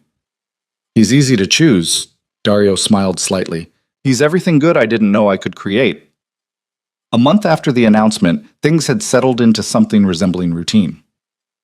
Dario came by every Tuesday and Thursday evening, took Noah out on Saturdays. They'd establish patterns, dinner together once a week, phone calls every night before bed, text messages throughout the day when Noah wanted to share something immediately. The media had mostly moved on, though occasionally someone would write a speculative piece about the mystery mother or the secret child. Elena handled it all with ruthless efficiency, protecting their privacy while managing public perception. Noah thrived. His confidence had grown, his grades improved, his social circle expanded. Knowing his father, being able to claim that relationship openly, had given him something Lena couldn't, a sense of completeness, of being whole. She was sitting at the kitchen table one evening when her phone rang. Dario, at an unusual time. Hey, everything okay? Yes. Actually, more than okay. He sounded nervous, which was unlike him. I have something I want to ask. Both of you. Can I come over? Now? If that's okay. 30 minutes later, Dario stood in their small living room looking uncharacteristically uncertain. Noah sat on the couch, legs swinging, curious about this unexpected visit. I've been thinking, Dario began carefully, about the future, about what we're building here, and I wanted to run something by both of you. Okay, Lena said warily. I'm establishing a foundation, the Noah Mercer Foundation, if you'll let me use his name. Dario pulled papers from his jacket. Dedicated to helping single mothers and children in difficult situations, providing resources, education, protection, all the things you had to fight for alone. Lena's breath caught. She read the documents, comprehensive plans for shelters, legal aid, educational programs, all funded by Dario's personal wealth. I'm naming it after Noah because he represents everything this foundation is meant to protect. The innocence we need to defend, the potential we need to nurture, the love we need to support. Dario looked at Noah. What do you think? Can I use your name for something that will help other kids? Noah's eyes were wide, processing. My name? On something that helps people? Yes. Your name, doing good in the world, making sure other children don't have to hide or be afraid or miss out on having both parents just because circumstances are complicated. Okay. Noah's voice was small but certain. Yes, I want to help. Dario crouched down, eye level with Noah. Thank you. This matters more than you know. Will you tell me about it? About the people we help? Noah asked. Every step. You'll know exactly how your name is being used, exactly who it's helping. I promise. After Dario left, after Noah was asleep, Lena stood at the window looking out at the city. She thought about the woman she'd been 8 years ago, terrified, pregnant, running from a man she thought would destroy her child. She thought about the lies she'd told, the names she'd changed, the life she'd built on secrets and fear. And she thought about who they were now. No longer hiding, no longer running, no longer afraid. A family in the strangest, most complicated sense, but a family nonetheless. Her phone buzzed. A message from Dario. I know I can't give back the years I missed, can't undo the fear that made you run, can't change who I was or what I did, but I can be better going forward. For him. For both of you. Thank you for giving me that chance. Lena typed back slowly, carefully. You're welcome. And Dario? I'm proud of who you're becoming. Noah is lucky to have you as his father. I'm the lucky one. I'm the one who got the miracle I didn't deserve. Lena looked at Noah sleeping peacefully in his bed, at the journal Dario had given him sitting on the nightstand, at the family portrait he'd drawn that was now framed and hanging on their wall. 3 figures holding hands. Simple. Complete. Real. She'd spent 8 years running from this moment. Running from connection, from complexity, from the terrifying vulnerability of letting Dario into their lives. But standing here now, watching her son sleep with a smile on his face, knowing he'd spoken to his father before bed and would see him again on Saturday, Lena realized something profound. She'd been running from the wrong thing. The danger had never been Dario loving Noah. The danger had been Dario not knowing Noah existed, not having the chance to choose better, not being given the opportunity to transform love into protection instead of possession. By running, she denied them both the chance to build something real. By hiding, she'd made Noah a secret instead of a son. By letting fear control her choices, she'd almost prevented the very thing she'd wanted most. A family where Noah was loved completely, protected fiercely, and free to be himself without shame or secrecy. The next morning, Noah woke her early with an idea. "Mom, can we ask Dad to take us somewhere? All 3 of us together?" "Where do you want to go?" "The museum, the one with the dinosaurs. I want to show him my favorite exhibits." Noah's eyes shone with excitement, like a real family trip. Lena's throat tightened. "Okay, let's ask him." She sent the text, half expecting Dario to be too busy, to have meetings or obligations that couldn't be moved, but his response came immediately. "Yes." "When?" "I'll clear my schedule." "This Saturday? Perfect. I'll pick you up at 10. Saturday arrived sunny and clear. Dario showed up exactly on time, this time with a regular car instead of the sedans with drivers. He dressed casually again, clearly making an effort to blend, to be normal. At the museum, they walked through exhibits with Noah as their enthusiastic guide.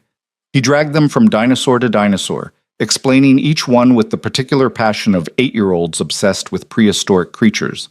Dario listened with complete attention, asked questions, let Noah teach him. Lena walked beside them, occasionally catching Dario's eye over Noah's head. In those moments, she saw the same wonder she felt, the impossible reality of this moment, of being here together, of being a family, however unconventional. In the gift shop, Noah begged for a stuffed T-Rex. Before Lena could say they'd think about it, Dario had already bought it along with 3 more dinosaurs Noah had pointed to. "You're going to spoil him," Lena said it without heat. "That's what fathers do." Dario's smile was unapologetic. "I have 8 years of birthdays and holidays to make up for. Let me spoil him a little." On the way home, Noah fell asleep in the back seat clutching his new dinosaurs. In the front, Lena and Dario sat in comfortable silence, the kind that only comes from shared purpose and growing trust. "Thank you," Dario said quietly, "for today, for all of this, for letting me be part of his life. Thank you for showing up." Lena looked at him. "For being present, for trying so hard to be what he needs. He makes it easy." Dario glanced in the rearview mirror at Noah. "Being his father is the easiest thing I've ever done." When they reached the apartment, Dario carried Noah upstairs again, a pattern that was becoming familiar. He laid him in bed gently, and Noah stirred, blinked sleepily. "Dad, will you come back soon?" "Tomorrow, if you want." Dario smoothed his hair back. "I'm not going anywhere." "Good."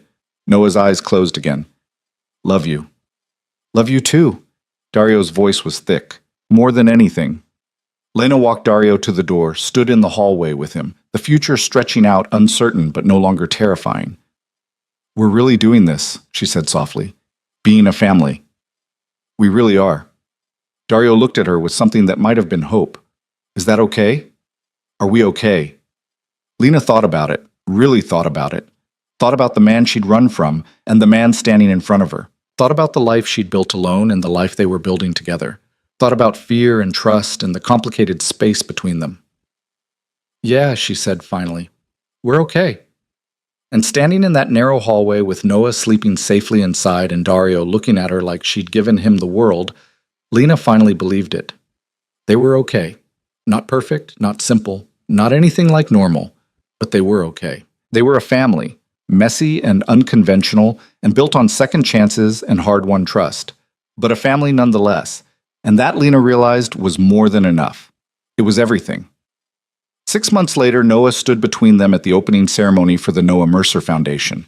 Reporters took pictures, but this time Lena didn't flinch. This time, she stood tall, holding her son's hand, watching Dario cut the ribbon on something good and clean and helpful. The foundation's first initiative was a shelter for single mothers, with resources for legal help, education, and protection. Everything Lena had needed and couldn't find 8 years ago. "This is because of you," Dario had told her when showing her the plans. "Because you survived alone. Because you did what you had to do to protect our son. I want to make sure other mothers don't have to make those same impossible choices." Now, watching Noah beam as cameras flashed and people applauded, Lena felt something she hadn't allowed herself in years. Hope. Hope that Dario meant what he said. Hope that they could build something lasting. Hope that running had led them here, to this moment, where hiding was over and living could finally begin. Noah looked up at her, then at Dario, then grinned that gap-toothed smile that still made her heart clench. "This is cool," he said simply. "We're doing something important together." "We are," Lena agreed. "We really are," Dario added, his hand finding hers across Noah's shoulders. And standing there in the sunshine, cameras clicking, their son between them proud and whole and completely himself, Lena finally understood. Sometimes running leads you home. Sometimes secrets need light to heal. Sometimes the thing you fear most becomes the thing that saves you. They'd started in shadows and fear, but they'd found their way to daylight, to truth, to family, and they were never going back to darkness again.